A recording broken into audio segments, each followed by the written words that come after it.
Hello MDSPians, how are you all? As that this is Danish शेयर and welcome back to my YouTube channel MDS pharmacy. कैसे हैं आप सब?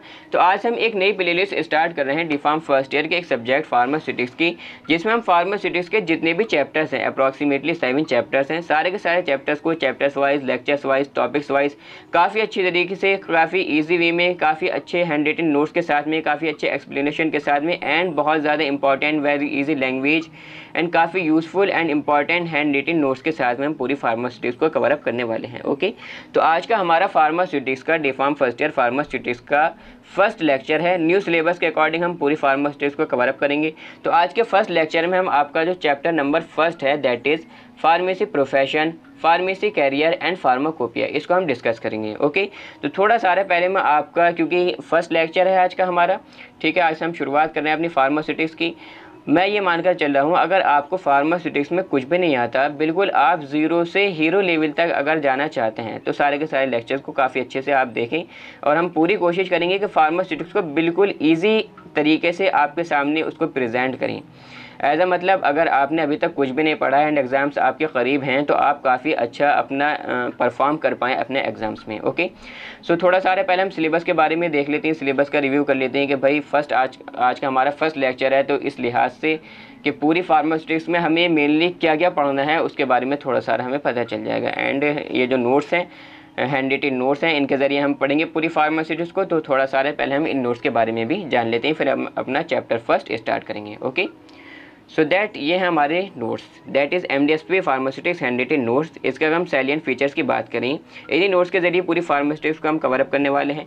तो कैसे नोट्स हैं? Based on new syllabus. सबसे ज़्यादा इंपॉर्टेंट बात है कि आपके नए सिलेबस पर बेस्ड हैं, जो आपका न्यू सिलेबस है एज अ PCI का, ठीक है, उस पर बेस्ड हैं कि हमने कोशिश करी है कि means that out of syllabus जो है हमें नोट्स में नहीं रखना, आउट ऑफ सिलेबस हमें पढ़ना नहीं है, नोट्स को हमें जो सिलेबस में है उसे छोड़ना नहीं है, ठीक है, सिलेबस को छोड़ेंगे नहीं एंड आउट ऑफ सिलेबस हम पढ़ेंगे नहीं। ठीक, मेनली बुक्स में क्या होता है कि अगर आप अपने कॉलेज की लाइब्रेरी में जाएंगे और अपने साथ में सिलेबस लेकर जाएंगे और आप वहाँ से बुक्स आप निकालेंगे रैक्स में से और आप देखेंगे कि बहुत सारे टॉपिक्स बुक्स में ऐसे दे रखे हैं जो कि आपके सिलेबस में नहीं है, जो कि आपके सिलेबस से बाहर हैं, वो आपकी बुक्स में दे रखे होते हैं टॉपिक्स जो कि आपके लिए इतने ज़्यादा इंपॉर्टेंट नहीं होते, ठीक है, एग्जाम के पॉइंट ऑफ व्यू से। और कुछ टॉपिक्स उसमें जो आपके सिलेबस में दे रखे होते हैं वो टॉपिक्स उन बुक्स में नहीं होते, ये भी आप चेक कर सकते हैं जब आप जाएंगे। तो इसीलिए आपका जो न्यू सिलेबस है उसमें बिल्कुल कि भाई सिलेबस से बिल्कुल बाहर नहीं जाए, ठीक है, नोट्स। तो उस रिगार्डिंग यानी कि बहुत सारी बुक्स को, काफ़ी सारी बुक्स को ऐसा मानिए आपके पूरी लाइब्रेरी की सही करके चीर फाड़ करके इन नोट्स को बनाए गए हैं। काफ़ी सारी PPTs, काफ़ी सारे PDFs, hand written notes and other notes and आपका slide shares, websites, applications and अलग अलग बुक्स, अलग अलग राइटर्स की बुक्स और काफ़ी स्टैंडर्ड बुक्स को भी लेकर, ठीक है, मीन दैट जो सा टॉपिक जिस बुक में ईजी लैंग्वेज में लिखा हुआ है और इम्पॉर्टेंट है, ठीक है, उसको इन नोट्स में इंक्लूड किया गया है, ठीक है, रखा गया है। तो काफ़ी ज़्यादा इंपॉर्टेंट नोट्स होने वाले हैं, यानी कि बहुत सारा एज ए निचोड़ जिसे बोलते हैं ना, एक्सट्रैक्ट, वो ये नोट्स हैं। Okay, written in easy and lucid language, काफ़ी ज़्यादा आसान और काफ़ी ज़्यादा लूसिड लैंग्वेज में नोट्स लिखे हुए हैं ताकि कि जो हिंदी मीडियम वाले स्टूडेंट्स हैं वो भी इन्हें ईजिली समझ पाएँ, या जिन्हें थोड़ी बहुत कम इंग्लिश आती है वो भी ईजिली समझ सकते हैं। ईजी टू लर्न, याद करने के लिए काफ़ी ज़्यादा आसान है एंड ईजी टू अंडरस्टैंड, आप इनको ईजिली अंडरस्टैंड समझ सकते हैं खुद से भी। सफिशिएंट टू बिकम टॉपर, अगर कोई स्टूडेंट अपने कॉलेज में टॉप करना चाहता है तो उसके लिए सफिशिएंट है, ठीक है, वो सिर्फ इन नोट्स को पढ़कर, ठीक है, वो कोई बुक नहीं पढ़े, कोई अदर नोट्स नहीं पढ़े, कुछ नहीं पढ़े, सिर्फ ये MDSP pharmaceutics hand written notes अगर वो स्टूडेंट पढ़ लेता है तो अपने कॉलेज में टॉप कर पाएगा। Okay, extract of more books and study material, मैंने पहले आपको बताया दिया कि भाई बहुत सारे बुक्स का एक्सट्रैक्ट है, बहुत सारे स्टडी मटेरियल का, PPTs, PDF, स्लाइड शेयर्स, ठीक है, and various hand written notes, various other notes, ठीक है, एंड बहुत सारी बुक्स अलग अलग राइटर्स की एंड वेबसाइट से, एप्लीकेशन से, अलग अलग जगह से स्टडी मटेरियल को कलेक्ट कर आपके सिलेबस के अकॉर्डिंग, ठीक है, इन नोट्स में रखा गया है। तो इनके लेक्चर्स हम स्टार्ट कर रहे हैं यूट्यूब पर, ठीक है, मेनली आज का हमारा फर्स्ट लेक्चर है जिसमें हम पूरे फर्स्ट चैप्टर को वन शॉट में कवर अप करने वाले हैं। ओके, तो इन नोट्स का आप प्रिंट आउट भी करा सकते हैं, ठीक है, एंड आप इनको समझ सकते हैं जैसे कि अब लेक्चर्स स्टार्ट होंगे। ओके, तो इन नोट्स को आप पा कैसे सकते हैं, ठीक है, तो एज आप व्हाट्सएप पर मैसेज कर सकते हैं। इन नोट्स की एज प्राइस रखी गई है 120 रुपीज़ ओनली, कंप्लीट फार्मास्यूटिक्स के हैंड रिटन नोट्स। इन नोट्स को लेने के बाद में आपको किसी भी तरह की कोई बुक पढ़ने की ज़रूरत नहीं है, किसी भी तरह के कोई अदर नोट्स पढ़ने की ज़रूरत नहीं है। इवन दैट यहाँ तक कि आपके जो कॉलेज में जो नोट्स हैं, ठीक है, ये कॉलेज के जो नोट्स हैं वो भी आपको पढ़ने की ज़रूरत नहीं है। ये नोट्स सफिशिएंट हैं आपको टॉप कराने के लिए आपके कॉलेज में, ठीक है। कोई भी आपको नोट्स बनाने की ज़रूरत नहीं रहती, सिर्फ आप ये नोट्स लें और परचेज़ करें नोट्स एंड अपना प्रिंट आउट कराकर लेक्चर से इनको ईजिली अंडरस्टैंड करें, समझिए। ओके, सिलेबस का थोड़ा हम रिव्यू देखते हैं, सेकंड हमारे पेजेस में कंटेंट्स का, ठीक है। तो आज का हमारे देखिए चैप्टर फर्स्ट होने वाला है, जिसमें हम आपका पढ़ेंगे mainly history of the profession of pharmacy, कि फार्मेसी प्रोफेशन का क्या इतिहास रहा, ठीक है, ये हम आज के चैप्टर में पढ़ने वाले हैं। फार्मेसी एज ए कैरियर, के भाई फार्मेसी करने के बाद में डी फार्म, बी फार्म करने के बाद में, एम फार्म करने के बाद में क्या क्या जॉब अपॉर्चुनिटीज़ रहती हैं, क्या क्या कैरियर ऑप्शंस रहते हैं। फार्मेसी एज ए कैरियर ये टॉपिक हम पढ़ेंगे। एंड फार्माकोपिया, फार्माकोपिया एक बुक होती है जिसके बारे में हम आज के चैप्टर में पढ़ेंगे। ओके, तो आज के चैप्टर में हमें इतना ही पढ़ना है, चैप्टर फर्स्ट। ओके, नेक्स्ट हमारे इसमें जो चैप्टर होगा वो दैट इज़ पैकेजिंग मटेरियल्स होगा, जिसमें हम पढ़ेंगे आपका जो एज अ जैसे हमने कोई भी मेडिसिन बनाई, सिरप बनाया, एलिक्सर, ऑइंटमेंट या कोई भी हमने फार्मास्यूटिकल फॉर्मुलेशन बनाई, अब हमें उसको पैक भी तो करना है ना। जैसे कि सिरप्स हैं या सस्पेंशन है या पैरासीटामोल सिरप आपने बनाया तो उसको बॉटल में भरेंगे, ठीक है। तो आपने जो सिरप को बॉटल में भरा, ठीक है, तो जो बॉटल है वो क्या है, पैकेजिंग, ठीक है, क्या है, packaging, that is primary packaging. फिर आपने उस बॉटल को उठाकर एक और डब्बे में आपने उसको, गत्ते के डब्बे में आपने उसको रख दिया, ठीक है, तो सेकेंडरी पैकेजिंग हो गई। अब ये बहुत सारे डब्बों को उठाकर आपने एक बड़ी पेटी में, एक बड़े कार्टन में, गत्ते का एक बहुत बड़ा सा पेटी टाइप की होती है, कार्टन होता है, ठीक है, ब्राउन कलर का, उसमें आपने उसको रख दिया, वो टर्शरी पैकेजिंग हो गई। तो ये सारी चीज़ें हम पढ़ेंगे, ठीक है, primary packaging, secondary packaging, tertiary packaging और प्लास्टिक पैकेजिंग क्या होती है, ठीक है, रबड़ पैकेजिंग, प्लास्टिक पैकेजिंग, जो आपके सिलेबस में, आपके सिलेबस के अकॉर्डिंग हम पढ़ेंगे। ओके, फार्मास्यूटिकल एड्स आपका चैप्टर नंबर 3 है, जिसमें आपको पढ़ना रहता है इसमें मेनली जितने फार्मास्यूटिकल एड्स होते हैं, जैसे कि आपका कलरिंग एजेंट है, फ्लेवरिंग एजेंट है, प्रिजर्वेटिव्स है, मेनली ये तीन ही आपके सिलेबस में है, इन्हीं को हम इसमें पढ़ेंगे। ओके, एंड चैप्टर 4 में आपको पढ़ना होगा साइज़ रिडक्शन के बारे में, कि भाई आप अगर कोई भी, मान लीजिए आप अगर कोई भी सिरप बना रहे हैं, तो सिरप अगर ऐसी प्लांट से हमें ड्रग को एक्सट्रैक्ट करना है जिसमें वो केमिकल कॉन्स्टिट्यूएंट है, ठीक है, फॉर एग्जांपल आपने प्लांट की पत्ती ली, अब उसमें वो केमिकल कॉन्स्टिट्यूएंट प्रेजेंट है, तो क्या करेंगे आप कि उस पत्ते का पहले साइज़ रिड्यूस करेंगे, दैट इज उसको पाउडर फॉर्म में करेंगे, उसको पीसेंगे, ठीक है। तो हमने उसका क्या कर दिया, साइज़ रिडक्शन कर दिया, उसको साइज़, ठीक है, उसका रिड्यूस कर दिया ऐसा, ठीक। इसमें काफ़ी सारे इक्विपमेंट्स भी हैं जिनके बारे में पढ़ना है। साइज़ सेपरेशन के बारे में आप पढ़ेंगे, जैसे कि अगर आपने टहनी का अगर साइज़ रिडक्शन किया है या पत्ते का साइज़ रिडक्शन किया है, तो अब उसके साइज़ को सेपरेट करना है कि भाई इतने इतने इतने साइज़ के जो ये एज अ पाउडर्स हैं वो अलग अलग, ठीक है, वो हम पढ़ेंगे। इसमें एज अ जो होती है ना छलनी, सीव, ठीक है, उसके बारे में पढ़ेंगे। फिर मिक्सिंग, अब आपने इसको मिक्स करा, ठीक है, इसमें जो है मिक्सर, ब्लेंडर, ये सारे इक्विपमेंट्स आ जाते हैं, इनके बारे में पढ़ना होता है। फिल्ट्रेशन, क्या अब भाई कोई उसके अंदर इम्प्योरिटीज़ तो नहीं है, ठीक है, कोई उसके अंदर इम्प्योरिटी तो नहीं है, अनवांटेड मटेरियल तो नहीं है, डस्ट पार्टिकल तो नहीं है, तो ये सारी चीज़ें उसको क्या करना है, हमें उनको हमें अलग कर देना है, फ़िल्टर कर देना है। ओके, फिर हमारे नेक्स्ट इसमें प्रोसेस होगा ड्राइंग, हमें उसको सुखाना है उस ड्रग को, और फिर एक्सट्रैक्शन के मीन दैट हमने जो ये प्रोसेसिंग की थी, अब हमें उसमें से जो हमारा मेन एम था केमिकल कॉन्स्टिट्यूएंट्स का, ठीक है, जो मेन ड्रग थी वो केमिकल कॉन्स्टिट्यूएंट हमें निकाल लेना है, एक्सट्रैक्ट कर लेना है, इसको हम बोलते हैं एक्सट्रैक्शन। ओके, तो चैप्टर 4 में आपको मेनली इतना ही पढ़ना है, ठीक है। इसमें बहुत सारे इक्विपमेंट्स अलग अलग, तो उसके बारे में पढ़ेंगे, ठीक है, उनके एप्लीकेशंस, उनके प्रिंसिपल्स, ठीक है, किस प्रिंसिपल पर वो वर्क कर रहे हैं, और उनके कंस्ट्रक्शन और उनकी वर्किंग वगैरह, ठीक, ये सारी चीज़ें। चैप्टर 5 में मेनली आपको फार्मास्यूटिकल फॉर्मुलेशंस के बारे में पढ़ना होता है, दैट इज़ जैसे कि टैबलेट्स हैं, ठीक है, टैबलेट्स क्या होती हैं, इनका यूज़ क्या होता है, कहाँ कहाँ हम इनको यूज़ कर सकते हैं, ठीक है, किस तरीके से इनको बनाया जाता है, क्या इनके मोड ऑफ प्रिपरेशन है, मेथड ऑफ प्रिपरेशन है, किस तरीके से इन्हें बनाया जाता है। कैप्सूल्स के बारे में भी वही, soft gelatin capsules, hard gelatin capsules, इनके बारे में हम मेनली पढ़ेंगे। Okay, and liquid oral preparations, इसमें सिरप्स, एलिक्सर्स, ये सारी चीज़ें आ जाती हैं, ठीक है, इसी तरीके से सस्पेंशंस वगैरह ये सारी चीज़ें इसमें आ जाती हैं। ओके, टॉपिकल प्रिपरेशंस यानी कि यानी कि जो हम अपनी स्किन पर यूज़ करते हैं, जैसे कि क्रीम हुई या कोई ऑयल हुआ या कोई भी, ठीक है, तो उसमें आ जाती हैं टॉपिकल प्रिपरेशंस, जैसे कि आपके टूथपेस्ट वगैरह भी इसमें आ जाते हैं। ओके, नेज़ल प्रिपरेशंस यानी कि वो प्रिपरेशन जो कि नोज़ के ज़रिए से इंसर्ट की जाती हैं, जैसे कि नेज़ल ड्रॉप्स, ठीक है, एंड एयर प्रिपरेशंस जैसे कि एयर ड्रॉप्स, इनके बारे में पढ़ना है कि भाई किस तरीके से हमें इन्हें प्रिपेयर करना है, कहाँ इनका यूज़ है, ठीक है, ये सारी चीज़ें। पाउडर्स एंड ग्रेन्यूल्स, ठीक है, पाउडर ग्रेन्यूल्स वही अपना जो इनो वगैरह होता है, ठीक है, उन सब चीज़ों के बारे में। स्टेराइल फॉर्मुलेशंस, इंजेक्टेबल्स होते हैं, इंजेक्शंस, ठीक है, उनको किस तरीके से इंजेक्शंस होते क्या हैं, उनको किस तरीके से प्रिपेयर करते हैं, उनका यूज़ कहाँ हो सकता है, ये सारी चीज़ें। और फिर हमारा इसमें टॉपिक रहेगा लास्ट वाला इम्यूनोलॉजिकल प्रोडक्ट्स, जिसमें हम वैक्सीन के बारे में, सीरा वैक्सीन, टॉक्साइड्स, ठीक है, इन सारी चीज़ों के बारे में हम डिस्कस करेंगे। ये किस तरीके से इनको प्रिपेयर किया जाता है, ठीक है, मेथड ऑफ प्रिपरेशन इनका क्या है और इनका यूज़ कहाँ किस तरीके से होता है। ओके, इनके बारे में हम पढ़ेंगे। चैप्टर 5 पर आपका कंप्लीट होता है।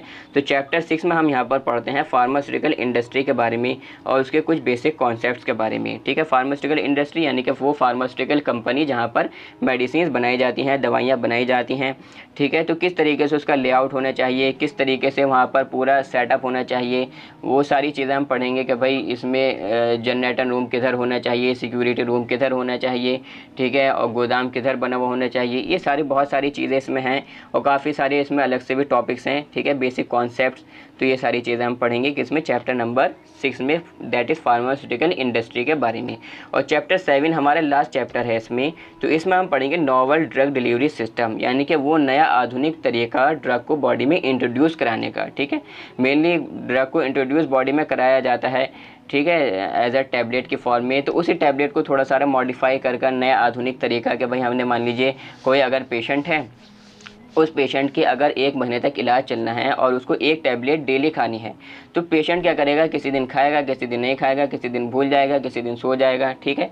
तो और किसी दिन टाइम से खाएगा, मान लीजिए उसको 8 बजे खानी थी, वो खा रहा है 12 बजे, 10 बजे, ठीक है, तो उस टाइमिंग उसकी आउट हो रही है, ठीक है। तो हमने क्या करा कि भाई हमने 30 दिन की ड्रग एक ही टैबलेट में हमने भर के उसको खिला दी, ठीक है। अब वो एक ही टैबलेट उसने खा लिया, अब वो 30 दिनों के लिए काफ़ी है। अब आप कहोगे यार वो तो मर जाएगा बेचारा, 30 दिन के ड्रग तुम एक साथ उसको दे रहा हो, तो ऐसा नहीं होता। उसके अंदर चैम्बर्स बने हुए होती हैं, मान लीजिए हमने उसके अंदर 30 चैम्बर्स बना दिए, रोज़ाना एक चैम्बर फटेगा, उसमें से ड्रग निकलेगा, रिलीज़ होगा और बॉडी पर जाकर मैकेनिज्म ऑफ एक्शन शो करेगा। ओके, तो ये चैप्टर्स थे हमारे 7 चैप्टर्स हैं टोटल फार्मास्यूटिक्स में।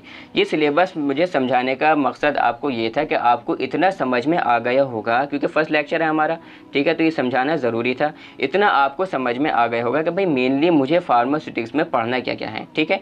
अब देखो हम स्टार्ट करते हैं अपने chapter number 1। Okay, chapter number 1 है हमारा pharmacy profession, pharmacy career and pharmacopoeia. Okay, इसमें आपको सिलेबस में देखो, इसके सिलेबस अगर हम देखें, यू कैन मैच, अपने सिलेबस से मैच कर सकते हैं आप, ठीक है। तो इसमें आपको क्या क्या पढ़ना है, आपको इसमें पढ़ना है history of the profession of pharmacy, pharmacy profession का क्या इतिहास रहा इन इंडिया, भारत में फार्मेसी प्रोफेशन का क्या इतिहास रहा, क्या हिस्ट्री रही, ठीक है, ये हमें पढ़ना है। अब हमें इसके बाद पढ़ना है in relation to pharmacy education, कि भाई फार्मेसी एजुकेशन की फील्ड में फार्मेसी प्रोफेशन का क्या इतिहास रहा, क्या हिस्ट्री रही। फिर हमें पढ़ना है in relation to industry, industry की फील्ड में फार्मेसी प्रोफेशन का क्या इतिहास रहा, फार्मेसी प्रैक्टिस की फील्ड में फार्मेसी प्रोफेशन का क्या इतिहास रहा, ठीक है। तो ये हमें पढ़नी है हिस्ट्री फार्मेसी प्रोफेशन की इंडिया में वेरियस फील्ड्स में, ठीक है। उसके बाद में हम पढ़ना है वेरियस प्रोफेशनल एसोसिएशंस, यानी कि भारत में कुछ संस्थाएं हैं, कुछ ऑर्गेनाइजेशंस हैं, ठीक है, जो फार्मास्यूटिकल जो ऑर्गेनाइजेशंस हैं, ठीक है, उनके बारे में हमें पढ़ना है, ठीक। उसके बाद में हमारे इसमें नेक्स्ट टॉपिक होगा फार्मेसी एज ए कैरियर, के भाई फार्मेसी करने के बाद में, डी फार्म करने के बाद, बी फार्म करने के बाद में एक फार्मासिस्ट को कहाँ कहाँ जॉब अपॉर्चुनिटीज़ रहती हैं, ठीक है, वो किस तरीके से वर्क कर सकता है, as a MR, as a pharmacist, as a hospital में वर्क कर सकता है, या अपना ड्रग स्टोर खोल सकता है, अपना मेडिकल स्टोर खोल सकता है, ठीक है। तो ये सारी चीज़ें उसमें आ जाती हैं। एंड नेक्स्ट हमारे इसमें देखो बहुत ज़्यादा इंपॉर्टेंट इसमें टॉपिक है फार्माकोपिया, मेनली ज़्यादातर एग्जाम्स में पूछा जा सकता है, ठीक है, एग्जिट एग्ज़ाम के पॉइंट ऑफ व्यू से भी आपके लिए काफ़ी ज़्यादा इंपॉर्टेंट है। एंड आपका जो एज अ जब आप आपके प्रैक्टिकल होंगे एंड एग्जामिनर आएंगे, वो आपसे कुछ क्वेश्चंस करेंगे, वाइवा वोस्ट होगा, ठीक है। तो वाइवा के दौरान में आपसे इन क्वेश्चंस को पूछ सकते हैं। तो यहाँ पर जो मेरा मेन एम रहेगा वो सारे के सारे क्वेश्चंस को लेकर रहेगा कि भाई आपकी एग्जिट एग्ज़ाम की भी तैयारी हाथों हाथ होती चले, क्योंकि बाद में अगर हम पढ़ते हैं तो दोबारा से रिपीट करना पड़ता है और काफ़ी ज़्यादा उसमें परेशानी पड़ती है। एंड एग्जिट एग्ज़ाम तो आपको देना पड़ेगा, ठीक है। बिना एग्जिट एग्ज़ाम दिए आप फार्मासिस्ट के लिए रजिस्टर्ड नहीं हो पाएंगे, ओके। एंड जब आपके एग्जामिनर्स आएंगे, वो अगर आपसे कोई क्वेश्चन पूछ लेते हैं आपके प्रैक्टिकल्स में, तो उसमें भी कोई भी क्वेश्चन आपका खाली ना जाए, ठीक है, कि कोई भी रॉन्ग आंसर ना हो, ठीक। तो उसके लिए भी काफ़ी ज़्यादा आपको अच्छे से समझना है, बहुत अच्छे से। मैं बिल्कुल एकदम बेसिक से लेकर चल रहा हूँ। मैं ये मान रहा हूँ कि आपको अभी कुछ भी नहीं आता, आप बिल्कुल बेसिक से स्टार्ट कर रहे हैं, ठीक है। अगर कुछ भी नहीं पढ़ा है, 1 महीना या 2 महीना एग्जाम्स में बचे हैं, नो टेंशन, सारे के सारे लेक्चर्स पाबंदी के साथ में रेगुलर बेसिस पर देखिए, सब समझ में आएगा, ओके। तो इंट्रोडक्शन टू इंडियन फार्माकोपिया आपको इसमें पढ़ना है भाई, ब्रिटिश फार्माकोपिया आपको पढ़ना है, यूनाइटेड स्टेट फार्माकोपिया पढ़ना है, नेशनल फॉर्मुलरी आपको पढ़ना है, and extra pharmacopoeia that is Martindale, इसको आपको पढ़ना है। और क्योंकि हम इंडिया में रहते हैं तो इंडियन फार्माकोपिया जो है उसके सैलिएंट फीचर्स आपको पढ़ने हैं, ठीक है। ये आपका सिलेबस है चैप्टर 1 का, ठीक है, आप अपने सिलेबस से मैच कर सकते हैं, ओके। तो सबसे पहले देखिए हम जानते हैं कि भाई फार्मास्यूटिक्स मेनली है क्या, ठीक। Pharmaceutics is the branch of pharmacy. Pharmacy की ऐसी ब्रांच है which deals with the formulation, जो कि डील करती है फॉर्मुलेशन के साथ में, मैन्युफैक्चरिंग के साथ में, इवैल्यूएशन के साथ में, and packaging of pharmaceutical dosage forms, और पैकेजिंग के साथ में किसकी, फार्मास्यूटिकल डोजेज फॉर्म्स की। मीन्स दैट कहीं ना कहीं हमें ये पता चला कि भाई फॉर्मुलेशन मतलब अगर आपको पैरासीटामोल सिरप बनाना है, ठीक है, तो उसके लिए आपको कुछ फार्मूला चाहिए कि भाई मुझे इतनी क्वांटिटी में, इतने रेशो में ये ड्रग लेना है, इतनी क्वांटिटी में ये एक्सिपिएंट मुझे लेना है, ठीक है, कलरिंग एजेंट इतना, ठीक है। तो ये फार्मूलेशन आपने पूरी कर ली। अब आपको उसको मैन्युफैक्चर करना है कि भाई मुझे किस मशीन में इसको बनाना है, किस तरीके से उसकी प्रोसेसिंग करनी है, किस तरीके से इसकी मैन्युफैक्चरिंग करनी है, किस तरीके से मुझे ये सिरप बनाना है। फिर जब आपने उसको बना लिया, आपने प्रिपेयर कर लिया, तब आपको क्या करना है, उसका इवैल्यूएशन करना है कि भाई मैंने जो ये ड्रग बनाई है ये इफेक्टिवली भी है या नहीं, ठीक है। मीन दैट इसमें कोई इम्प्योरिटीज़ तो नहीं, बॉडी पर जाकर कोई नेगेटिव इफेक्ट तो नहीं देगी। तो ये सारी चीज़ें आपको इवैल्यूएशन में पढ़नी होती हैं। And packaging of pharmaceutical dosage forms. अब जब आपने पूरा आप श्योर हो गए कि हाँ भाई मैंने जो ये मैंने ये फार्मास्यूटिकल फार्मूलेशन बनाई है, सिरप्स, टैबलेट्स, कैप्सूल्स, जो भी एलिक्सर या जो भी आपने बनाया है, ठीक है, वो बिल्कुल एकदम इवैल्यूएट आपने कर लिया कि भाई ये एकदम सक्सेसफुली वर्क कर रही है एंड किसी भी तरह का इसका कोई as a negative effect body पर जाकर नहीं होगा, ठीक है, सही तरीके से काम करेगी एकदम, ठीक है। तो अब आपने उसकी क्या करी, पैकेजिंग करी। सिरप्स हैं तो आपने उसको बॉटल्स में भरा, ठीक है, फिर बॉटल्स को एक और डब्बे में भरा, फिर उसको, ठीक है, तो ये सारी चीज़ें उसमें आ जाती हैं। इसी तरीके से टैबलेट्स हैं तो आपने उसको स्ट्रिप्स में, ठीक है, इंजेक्टेबल्स हैं तो उनको उसमें, ठीक है, तो ये सारी चीज़ें आ जाती हैं। Pharmaceutics is the discipline of pharmacy. Pharmacy कैसे डिसिप्लिन है फार्मास्यूटिक्स दैट डील्स, जो कि डील्स करता है किसके साथ में, विद द प्रोसेस ऑफ, देखो बहुत ज़्यादा इंपॉर्टेंट लाइन है वाली, with the process of turning, काफ़ी ज़्यादा इंपॉर्टेंट है, turning a new chemical entity into a medication, जो कि क्या कर देता है, बदल देता है किसी न्यू केमिकल एंटिटी को, किसमें, मेडिकेशन में, ठीक है, किसमें, मेडिकेशन में। फॉर एग्जांपल आपने एलोवेरा लिया, ठीक है, एलोवेरा आप जानते हैं घीकुआर अक्सर घरों में होता है, ठीक है, इसका पौधा हमारे घर में भी है, ठीक। तो आपने एलोवेरा लिया, अब वो क्या है, एक न्यू केमिकल एंटिटी है, वो क्या है, एक न्यू केमिकल एंटिटी है। अब आपने उसको चेंज कर दिया, टर्न कर दिया, बदल दिया, किसमें, एलोवेरा जेल आपने बना लिया, या आपने एलोवेरा फेस वॉश बना लिया, दैट इज़ आपने मेडिकेशन में उसको टर्न कर दिया, कन्वर्ट कर दिया, ठीक है, टू बी यूज्ड सेफली, और वो सेफली यूज़ हो सके, किसी भी तरह का उसका कोई एज अ निगेटिव इफेक्ट ना हो, एंड इफेक्टिवली बाय पेशेंट्स, और पेशेंट्स पर जाकर उसका इफेक्ट होना चाहिए, ठीक है। It is also called the science of dosage forms design, इसको क्या कहा जाता है, फार्मास्यूटिक्स को science of dosage form design भी कहा जाता है, ओके। फार्मास्यूटिक्स आपके समझ में आ गए होगा कि भाई फार्मास्यूटिक्स की डेफिनेशन क्या है। अगर आपसे एग्जामिनर वो उसमें पूछता है फार्मास्यूटिक्स के बारे में तो आप इजली इसको एक्सप्लेन कर पाओगे, ठीक है। फार्मेसी, फार्मेसी क्या है, क्योंकि हमारा इसमें टॉपिक है history of the profession of pharmacy, ठीक है, कि भाई फार्मेसी प्रोफेशन का क्या इतिहास रहा। तो फार्मेसी प्रोफेशन का इतिहास जानने से पहले हमें ये पता होना चाहिए कि भाई फार्मेसी मेनली है क्या, ठीक है। तो बेसिकली द वर्ड फार्मेसी, जो वर्ड ये फार्मेसी है, ये कहाँ से लिया गया, इज ड्राइव फ्रॉम कहाँ से लिया गया, ग्रीक वर्ड फार्माकॉन से लिया गया है, जिसका मतलब होता है मेडिसिन या ड्रग। ठीक है। Pharmacy is the art, pharmacy ऐसी कला है, एंड साइंस ऑफ मैन्युफैक्चरिंग, और ऐसी साइंस है मैन्युफैक्चर करने की, किसी चीज़ को बनाने की, किसी चीज़ को डिस्पेंस करने की। ठीक है। डिस्पेंसिंग ऑफ ड्रग्स को डिस्पेंस करने की। प्रिपेयर्ड फ्रॉम, वो ड्रग्स जो कि प्रिपेयर्ड हो रहे हैं किससे, नेचुरल या सिंथेटिक सोर्सेज से। ठीक है। नेचुरल सोर्सेज से आपने ड्रग्स को ऑब्टेन किया, प्लांट से आपने ड्रग्स को ऑब्टेन किया, एनिमल्स से आपने ड्रग्स को ऑब्टेन किया, या किसी सिंथेटिक सोर्सेज से, ठीक है, आपने ड्रग्स को ऑब्टेन किया। एंड यूजिंग दैम, फिर आप उसको यूज़ कर रहे हैं किसके लिए, for the treatment and prevention of disease, बीमारियों के इलाज के लिए या उनके होने से बचने के लिए। ठीक है। यहाँ तक बात क्लियर है।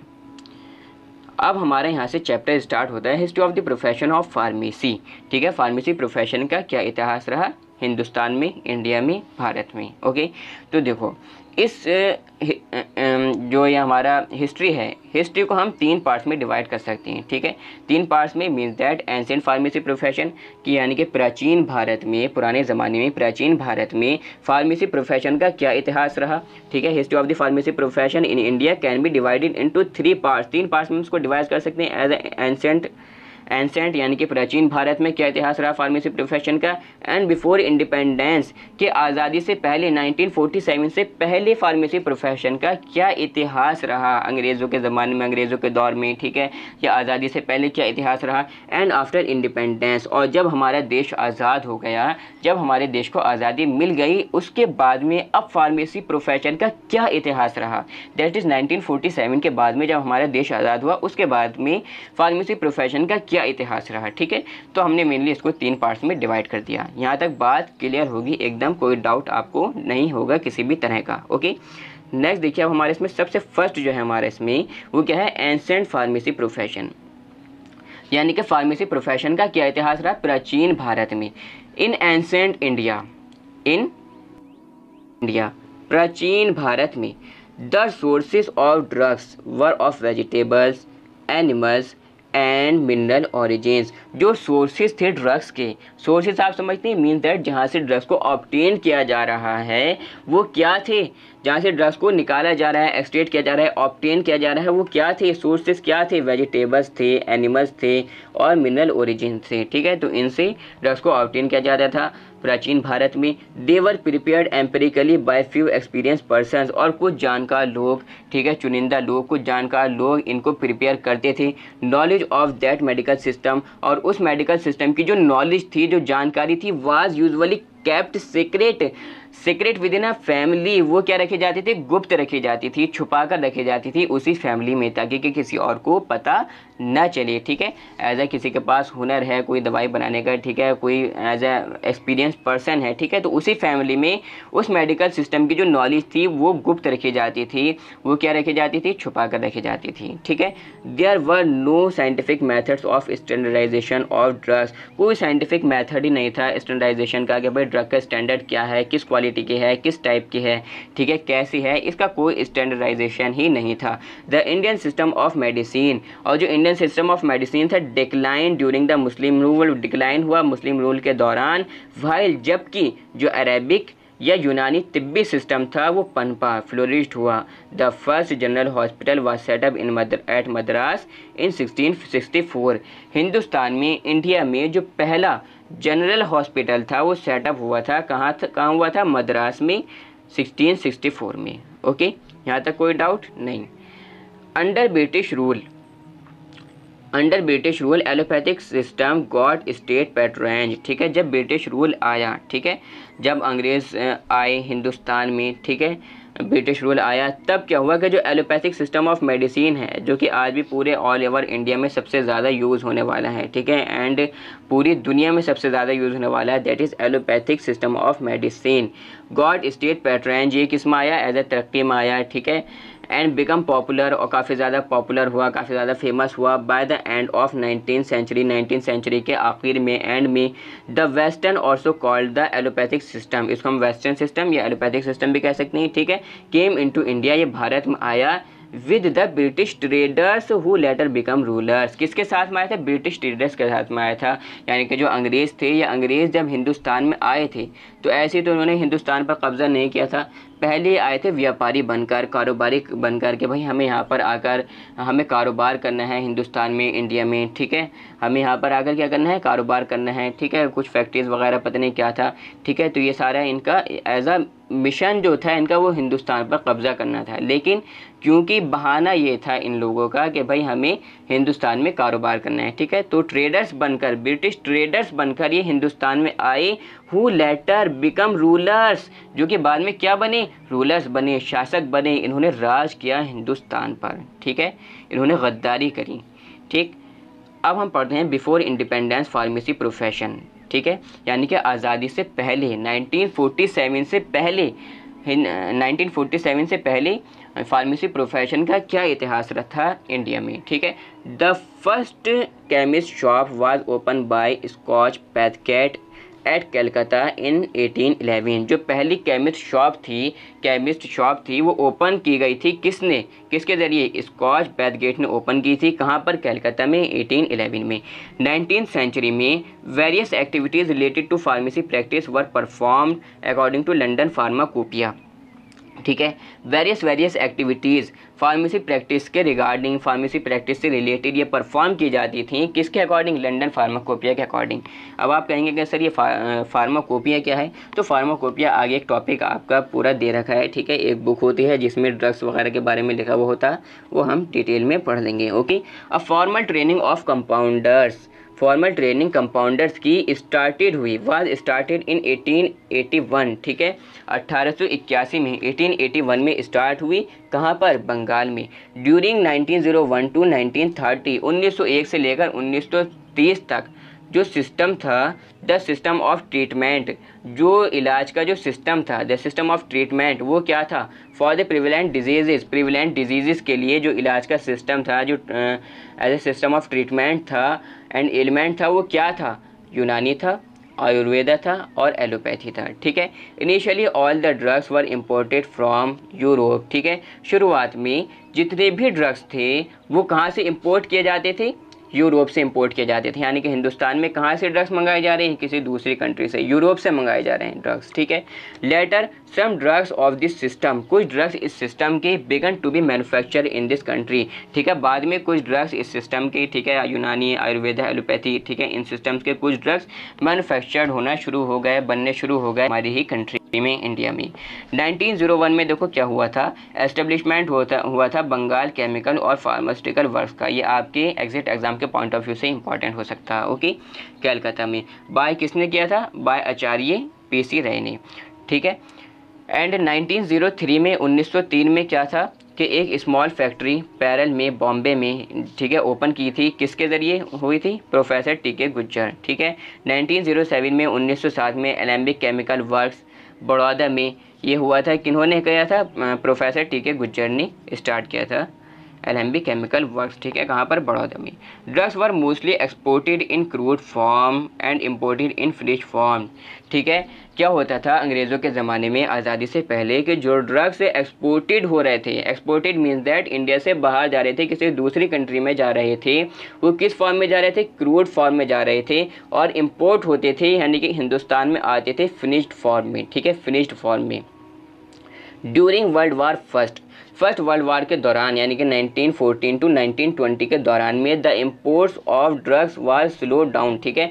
जो इम्पोर्ट था, ठीक है, ड्रग का, वो काफ़ी ज़्यादा स्लो हो गया, ठीक है। भारत में दवाइयाँ आना, ठीक है, ड्रग्स का आना, ये काफ़ी ज़्यादा कम हो गया, ठीक है, काफ़ी ज़्यादा उसमें एज अ मतलब कमी से ड्रग्स आने लगी। There was no restrictions on the quality of drugs imported, ठीक है। जो ड्रग्स इंपोर्टेड हो रहे हैं हमारे हिंदुस्तान में, हमारी इंडिया में, हमारे भारत में, वो किस क्वालिटी के हैं? क्वालिटी ऑफ ड्रग्स वो किस क्वालिटी के हैं, इसके ऊपर कोई रेस्ट्रिक्शन ही नहीं था, नो रेस्ट्रिक्शन, कोई पाबंदी नहीं थी, कोई रोक टोक ही नहीं थी कि भाई ख़राब क्वालिटी का आ रहा है तब कोई पाबंदी नहीं उस पर, ठीक है, उसकी कोई चेकिंग नहीं, उसकी कोई कोई रेस्ट्रिक्शन ही नहीं, कोई पाबंदी नहीं उनको ऊपर, ठीक है। बेकार क्वालिटी के, ख़राब क्वालिटी के ड्रग्स भी अगर इम्पोर्टेड हो रहे हैं तो कोई उस पर रेस्ट्रिक्शंस नहीं थी। In absence of any restriction, जब कोई रुकावट ही नहीं थी, कोई रेस्ट्रिक्शन ही नहीं थी, जब कोई एज अ पाबंदी नहीं थी, कोई कानून ही नहीं था, the manufacturers abroad took advantage, जो मैन्युफैक्चरर्स थे बाहर के उन्होंने इसका फ़ायदा उठाया। एडवांटेजेस ऑफ द सिचुएशन, इस सिचुएशन का उन्होंने फ़ायदा उठाया and dumped inferior quality medicine and adulterated drugs in India. और उन्होंने क्या किया कि भारत में, इंडिया में इंपोर्ट की कौन सी ड्रग्स, बेकार क्वालिटी की, घटिया क्वालिटी की, ठीक है, इन्फीरियर क्वालिटी मेडिसिन, बेकार क्वालिटी की दवाएं, घटिया क्वालिटी की, ठीक है, और एडल्ट्रेटेड यानी कि मिलावटी ड्रग्स इंडिया में उन्होंने इंट्रोड्यूस करी, ठीक है, in response to the situation, इस सिचुएशन के रेस्पॉन्स में, and to the control pharmacy practice, और फार्मेसी प्रैक्टिस को कंट्रोल करने के लिए 1930 में dangerous drug act was pass, ये एक एक्ट, एक कानून लागू हुआ, डेंजरस ड्रग एक्ट, ठीक है, यहाँ तक क्लियर है। ड्रग इंक्वायरी कमेटी देखो क्या है, इसके बारे में हम थोड़ा सारा पढ़ लेते हैं। गवर्नमेंट ऑफ इंडिया, हिंदुस्तान की भारत, 1930 में 11 अगस्त, ठीक है, 11 अगस्त 1930, 11 अगस्त 1930 को क्या किया गया, अपॉइंटेड अ कमेटी, एक कमेटी बनाई गई, एक कमेटी अपॉइंट की गई under the chairmanship of doctor, under the chairmanship of R.N. Chopra, ठीक है, इनकी एज अ चेयरमैनशिप में एक कमेटी बनाई गई to see the problems of pharmacy in India, ठीक है, फार्मेसी की जो प्रॉब्लम्स हैं भारत में उनको देखने के लिए, and recommend the measures to be taken, कि अब हमें इसके लिए क्या करना चाहिए, ठीक है, उन एज अ फैसलों को लेने के लिए, ठीक है, एक कमेटी बनाई गई, ठीक है। दिस कमेटी पब्लिश इस रिपोर्ट इन 1931, और इस कमेटी ने अपनी पब्लिश रिपोर्ट की किसमें, 1931 में अपनी रिपोर्ट पब्लिश की। इट वाज रिपोर्टेड दैट, ये रिपोर्ट किया जाता है, that there was no recognised specialised profession of pharmacy, कि भाई कोई रिकॉग्नाइज्ड स्पेशलाइज्ड प्रोफेशन ही नहीं था फार्मेसी का।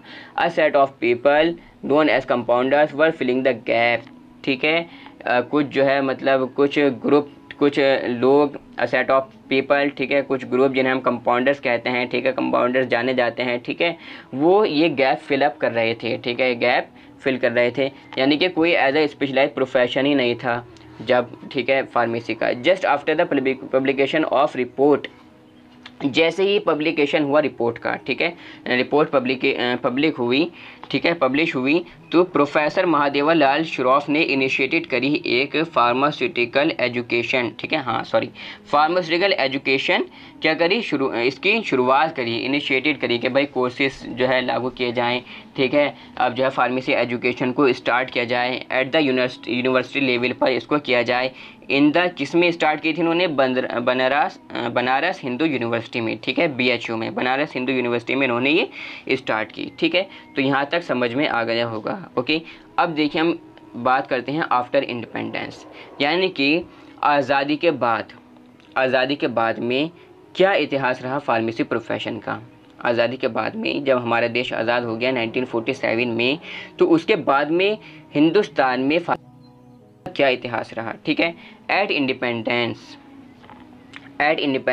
इन 1947, जब भारत को आज़ादी मिली 1947 में, 1947 में, ठीक है, India inherited a system for the pharmacy profession from the British rulers that was unorganized and there was no legal restrictions on the practice of pharmacy।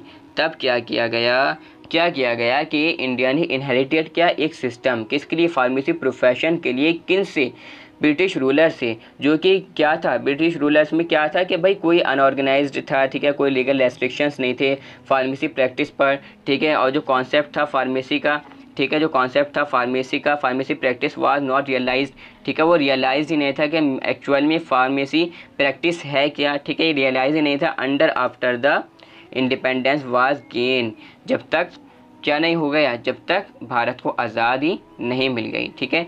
जब हमारा देश आज़ाद हो गया 1947 में, अब देखो क्या होता है 1948 में, जो फार्मेसी एक्ट है 1948, काफ़ी ज़्यादा इंपॉर्टेंट एक्ट है, ये डेट्स आपको याद रखनी है, ठीक है, आपके एग्जामिनर, ठीक है, आपसे पूछ सकते हैं वाइवा में, ठीक है। या आप में आपका जब एग्ज़ाम्स होंगे, फाइनल एग्ज़ाम्स डी.फार्म फर्स्ट ईयर के जब फाइनल एग्ज़ाम्स होंगे ना, तो फार्मास्यूटिक्स में जो वन वर्ड जो क्वेश्चंस आते हैं ना 10 नंबर के 10 मार्क्स के, ठीक है, एमसीक्यू की फॉर्म में हो या वन वर्ड हो, ठीक है, तो उसमें आपसे ये पूछा जा सकता है, ठीक है। काफ़ी ज़्यादा इंपॉर्टेंट एक्ट है ये। 1948 में 1948 में फार्मेसी एक्ट इनेक्टेड हुआ एज अ नेशन का first minimum standard of education qualification for the pharmacy practice to regulate the pharmacy education and profession of pharmacy के भाई मिनिमम कम से कम ये ड्रग्स इनेक्टेड किया गया नेशन का फर्स्ट के भाई सबसे मिनिमम कम से कम स्टैंडर्ड क्या होना चाहिए एजुकेशनल क्वालिफिकेशन का फार्मेसी प्रैक्टिस के लिए, फार्मेसी प्रैक्टिस करने के लिए कम से कम कितनी एजुकेशन ज़रूरी है, ठीक है, ठीक है। तो ये सारी चीज़ें उसमें आ जाती हैं। एंड टू रेगुलेट, और रेगुलेट करने के लिए फार्मेसी एजुकेशन को और प्रोफेशन को फार्मेसी की, ठीक है। अब ये कुछ एक्ट्स हैं जो कि काफ़ी ज़्यादा इंपॉर्टेंट हैं। 1948 में मैंने आपको बता ही दिया कि फार्मेसी एक्ट पास हुआ था, पब्लिश हुआ। 1948 में क्या हुआ, और इंडियन फार्माकोपियल कमेटी जो है कंस्टिट्यूटेड की, किसकी चेयरमैनशिप में, डॉक्टर बी.एन. घोष इनकी जो है चेयरमैनशिप में।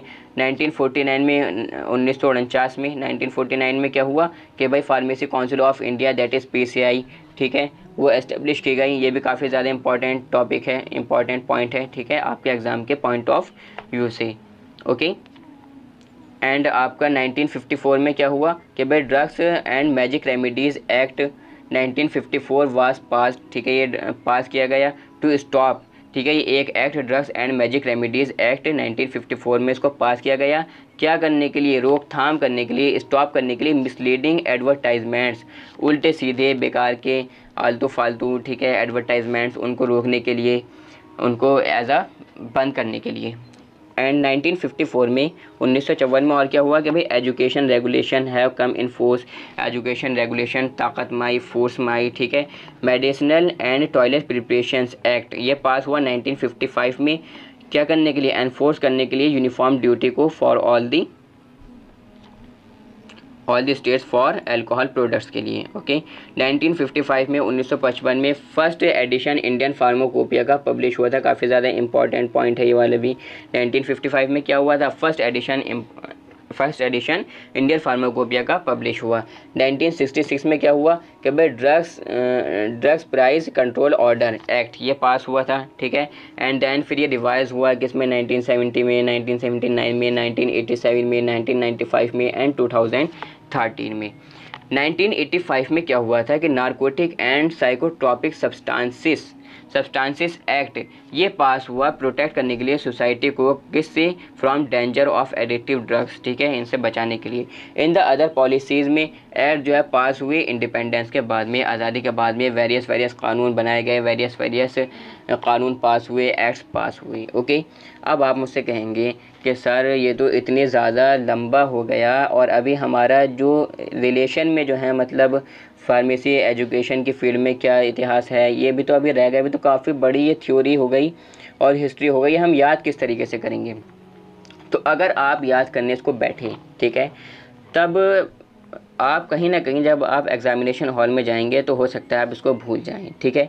इसलिए आपको करना यह है कि इनको काफ़ी अच्छे से समझ लेना है, खूब अच्छे से अपने दिमाग में बिठा लेना है, ठीक है। और कुछ डेट्स, सिर्फ आपको कुछ डेट्स अपने दिमाग में बिठा लेनी है और इस बात को आपको थोड़ा थोड़ा अपने दिमाग में जहन नशीन कर लेना है कि भाई एंशिएंट फार्मेसी प्रोफेशन में क्या इतिहास था। मैंने आपको बता दिया था कि भाई पुराने ज़माने में क्या होता था कि भाई प्लांट से, एनिमल सोर्सेज से, ठीक है, मिनरल सोर्सेज से ड्रग्स को ऑब्टेन किया जाता और कुछ चुनिंदा लोग होते थे, सिलेक्टेड लोग होते थे, पर्सन्स होते थे जो कि उस मतलब दवाई बनाने के लिए मतलब माहिर होते थे, ठीक है। तो ये आपको अपने दिमाग में रखना है। और वो जो मेडिकल सिस्टम की जो एजुकेशन थी वो उसी फैमिली में गुप्त रखी जाती थी, सीक्रेट रखी जाती थी, ऐसा कुछ होता था, ठीक है। ये सारी चीज़ें आपको थोड़ा थोड़ा सारा अपने माइंड में ध्यान में रखना है, ठीक है। अंग्रेज़ों के दौर में क्या हुआ कि भाई बेकार क्वालिटी के ड्रग्स इंपोर्टेड किए जाते थे हिंदुस्तान में, मतलब उन्होंने जुल्म सितम तो ढाए हैं हिंदुस्तान पर, ठीक है। तो ये सारी चीज़ें थोड़ा थोड़ा सारा आपको अपने दिमाग में बस रिवाइज़ करते रहना है और अपने ध्यान में रखना है कि भाई एक्चुअल में मुझे लिख के क्या आना है। हिंदी मीडियम वाले स्टूडेंट्स अगर इंग्लिश में नहीं लिख सकते तो हिंदी में ही ये सारी बातें जो मैं बोल रहा हूँ ये लिख कर आ जाना, आपको अच्छे मार्क्स मिल जाएंगे, ठीक है। बट मैं आपको रिकमेंड करूँगा कि कोई भी एग्ज़ाम डी.फार्म फर्स्ट ईयर का या डी.फार्म सेकेंड ईयर का आप हिंदी में न लिखें, क्योंकि हिंदी में लिखने से मार्क्स थोड़े सारे कम हो जाती हैं, ठीक है। इंग्लिश में थोड़े से मार्क्स ज़्यादा रहती हैं, ओके।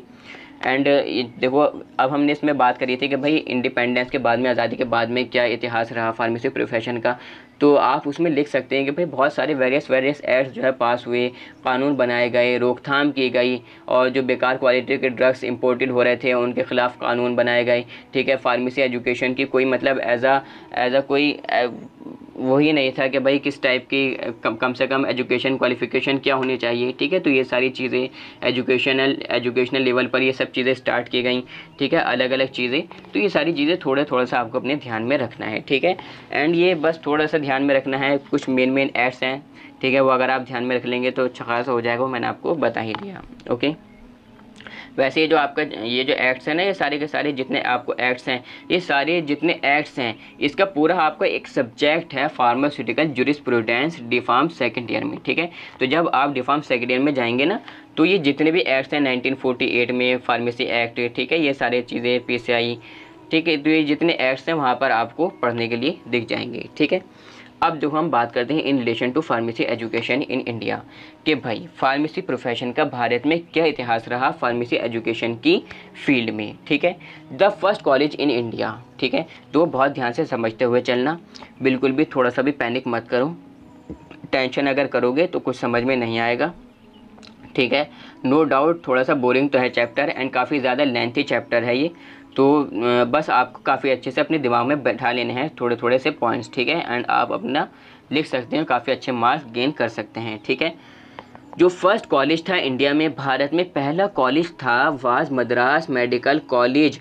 कौन सा कॉलेज था? मद्रास मेडिकल कॉलेज था, जो कि एस्टेब्लिश हुआ था 1838 में। ओके, कोई बड़ी बात नहीं है, इतना तो कर सकते हो ना। विहार, जहाँ पर क्या किया जाता था, प्रोफेशनल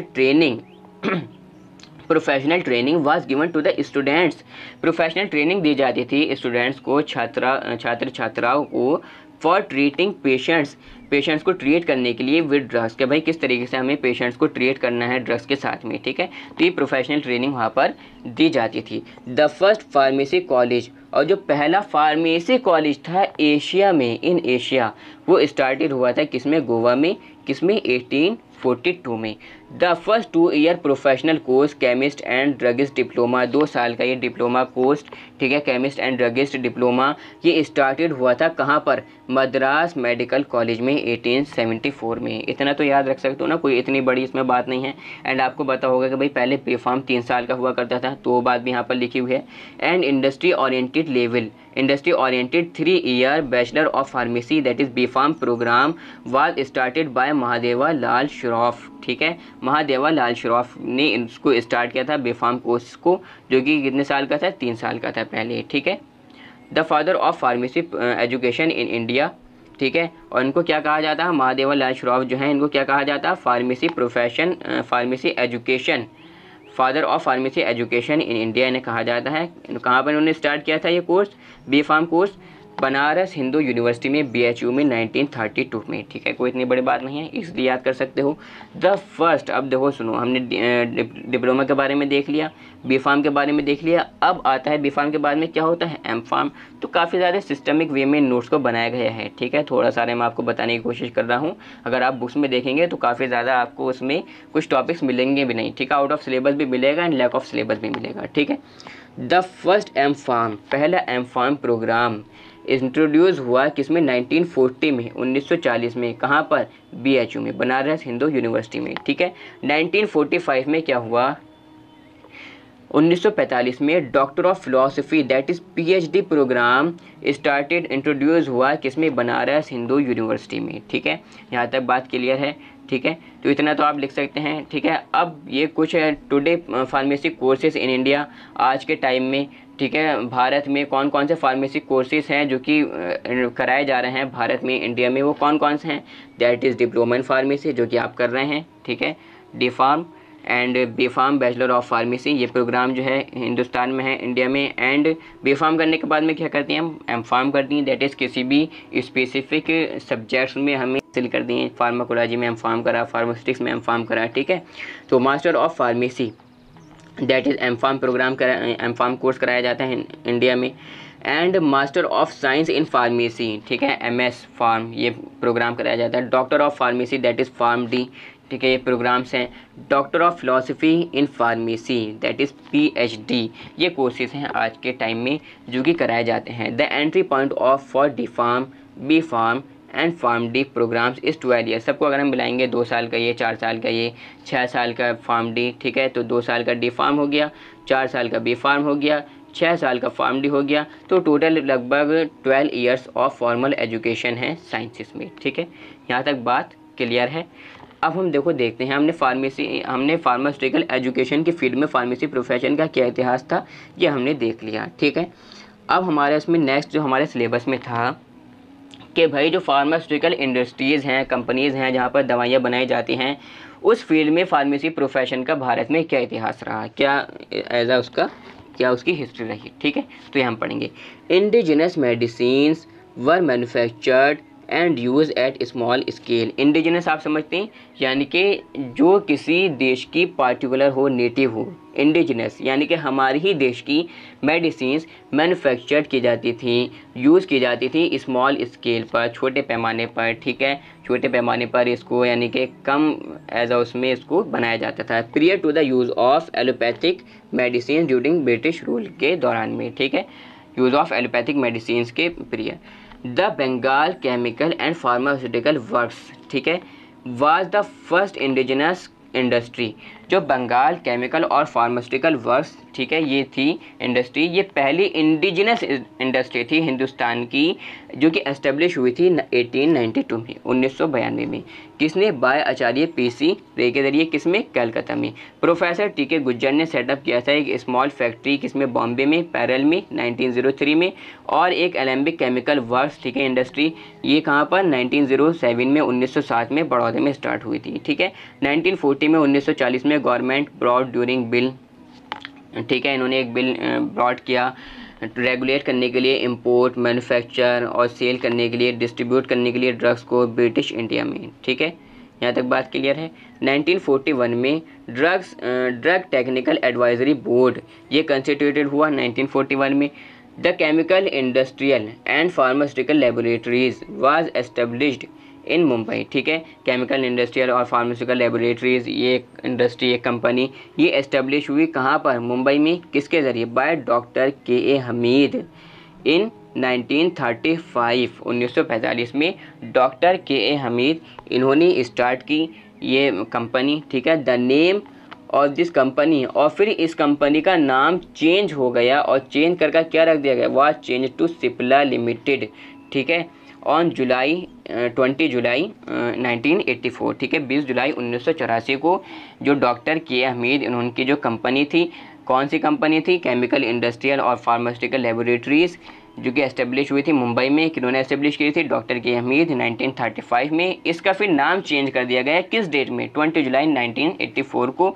और क्या नाम रख दिया गया? सिप्ला लिमिटेड रख दिया गया। ठीक है, काफ़ी सारे इनकी प्रिपरेशंस आती हैं। ठीक है, फार्मास्यूटिकल फॉर्मुलेशंस आती हैं, जैसे कि क्रीम भी है सिप्लाडीन। ठीक है, 1954 में, 1954 में हिंदुस्तान एंटीबायोटिक लिमिटेड, ठीक है, एक कंपनी ये सेटअप हुई कहाँ पर? At Pimpri near Pune. ठीक है, यहाँ पर ये एस्टेब्लिश हुई। And doctor Reddy laboratories was incorporated हुई कहाँ पर? इनकॉर्पोरेटेड हुई थी हैदराबाद में। After the number of establishment of pharmaceutical industries were increase day by day. ठीक है, फिर दिन ब दिन ये इंडस्ट्रीज, फार्मास्यूटिकल इंडस्ट्रीज इंक्रीज होती गई। And there is no doubt, कोई संदेह नहीं है अब कि जो ग्रोथ है, the growth of pharmaceutical industries in India, भारत में जो ग्रोथ है फार्मास्यूटिकल इंडस्ट्रीज़ की, में rank among the top 5 global pharma market by 2030। ठीक है, 2030 तक, 2030 तक, ठीक है, 2030 तक ये टॉप 5 ग्लोबल मार्केट में रैंक करने लगेगी। ठीक है, मतलब ऐसा इनका है कुछ। ठीक, now the top 5 pharma companies are. ठीक है, अब जो टॉप 5, ठीक है, जो टॉप 5 में आती हैं इंडिया की, ठीक है, फार्मा कंपनीज, वो कौन कौन सी हैं? ठीक है, first that is sun pharmaceutical industry limited, जिसके फाउंडर हैं दिलीप शांघवी। ठीक है, 1983 में एस्टेब्लिश हुई थी। ठीक है, second doctor Reddy laboratories limited, जिसका फाउंडर है KA रेड्डी, 1984 में एस्टेब्लिश हुई। ठीक है, थर्ड हमारी सिप्ला फाउंडर हैं इसके डॉक्टर के हमीद, 1935 में क्या हुई, ये एस्टेब्लिश हुई। ठीक है। डेविस लेबोरेटरीज जिसके फाउंडर हैं मुराली देवी, 1990 में मतलब एस्टेब्लिश हुई, बनी। और विंडो फार्मा, ठीक है, इसके फाउंडर हैं कौन, PVR रेड्डी और KN रेड्डी। ठीक है। 1986 में 1986 में ये कंपनी स्टार्ट हुई। ठीक है। तो यहाँ तक बात क्लियर है। अब आप मुझसे कहोगे कि सर ये भी हमें हार्ड लग रहा है, तो भाई इसमें कौन सी ऐसी बड़ी बात है इसमें हार्ड की। देखो सारी चीज़ें तो मतलब वही हैं, थोड़ा थोड़ा सा बस आपको डेट याद रखनी है कि भाई ये सबसे पहले ये इंडस्ट्री यहाँ बनी थी। ठीक है। बस थोड़ा थोड़ा सारा ये आपको याद रखना है। ठीक है। एंड ये कुछ आज यह भी लाइन लिख सकते हैं कि भाई आज के टाइम में हिंदुस्तान में ठीक है 5 जो टॉप 5 फार्मा कंपनीज़ हैं उनके नाम आप याद सकते हैं, कोई इतनी भारी बात नहीं है इसमें। ठीक है। हिस्ट्री वैसे मैं समझता हूँ इतना ज़्यादा इम्पोर्टेंट टॉपिक नहीं है आपके एग्ज़ाम के पॉइंट ऑफ व्यू से, लेकिन वो पूछ सकता है। ठीक है। पूछ सकता है, अगर उसने लॉन्ग में पूछ लिया तो पूरी आपको हिस्ट्री लिखनी पड़ेगी। ठीक है। एंड अगर टॉपिक वाइज उसने पूछ लिया कि भाई फार्मेसी एजुकेशन की फील्ड में क्या इतिहास है, ठीक है, फार्मेसी प्रोफेशन का, वो बताओ, इस तरीके से क्वेश्चन भी आ सकते हैं। ओके। तो पढ़ना हमें सब कुछ है, छोड़ना कुछ भी नहीं है। बस ध्यान ये रखना है कि हमें अपना समझना खूब अच्छे से है। ठीक है। स्मार्ट वर्किंग करनी है, हार्ड वर्क से बेहतर है। ठीक है। स्मार्ट वर्क करो, smart work is better than hard work. Okay. In relation to pharmacy practice, ठीक है। अब देखो फार्मेसी प्रैक्टिस के रिगार्डिंग, ठीक है, फार्मेसी प्रोफेशन का क्या इतिहास रहा है इंडिया में। ओके। फार्मेसी प्रैक्टिस सबसे पहले देखो समझते हैं क्या। Pharmacy practice is the discipline of pharmacy, ऐसा डिसिप्लिन है फार्मेसी का विच इन्वॉल्व्स, जो कि इन्वॉल्व करता है developing the professional rules, develop करता है क्या, प्रोफेशनल रूल्स ऑफ फार्मासिस्ट।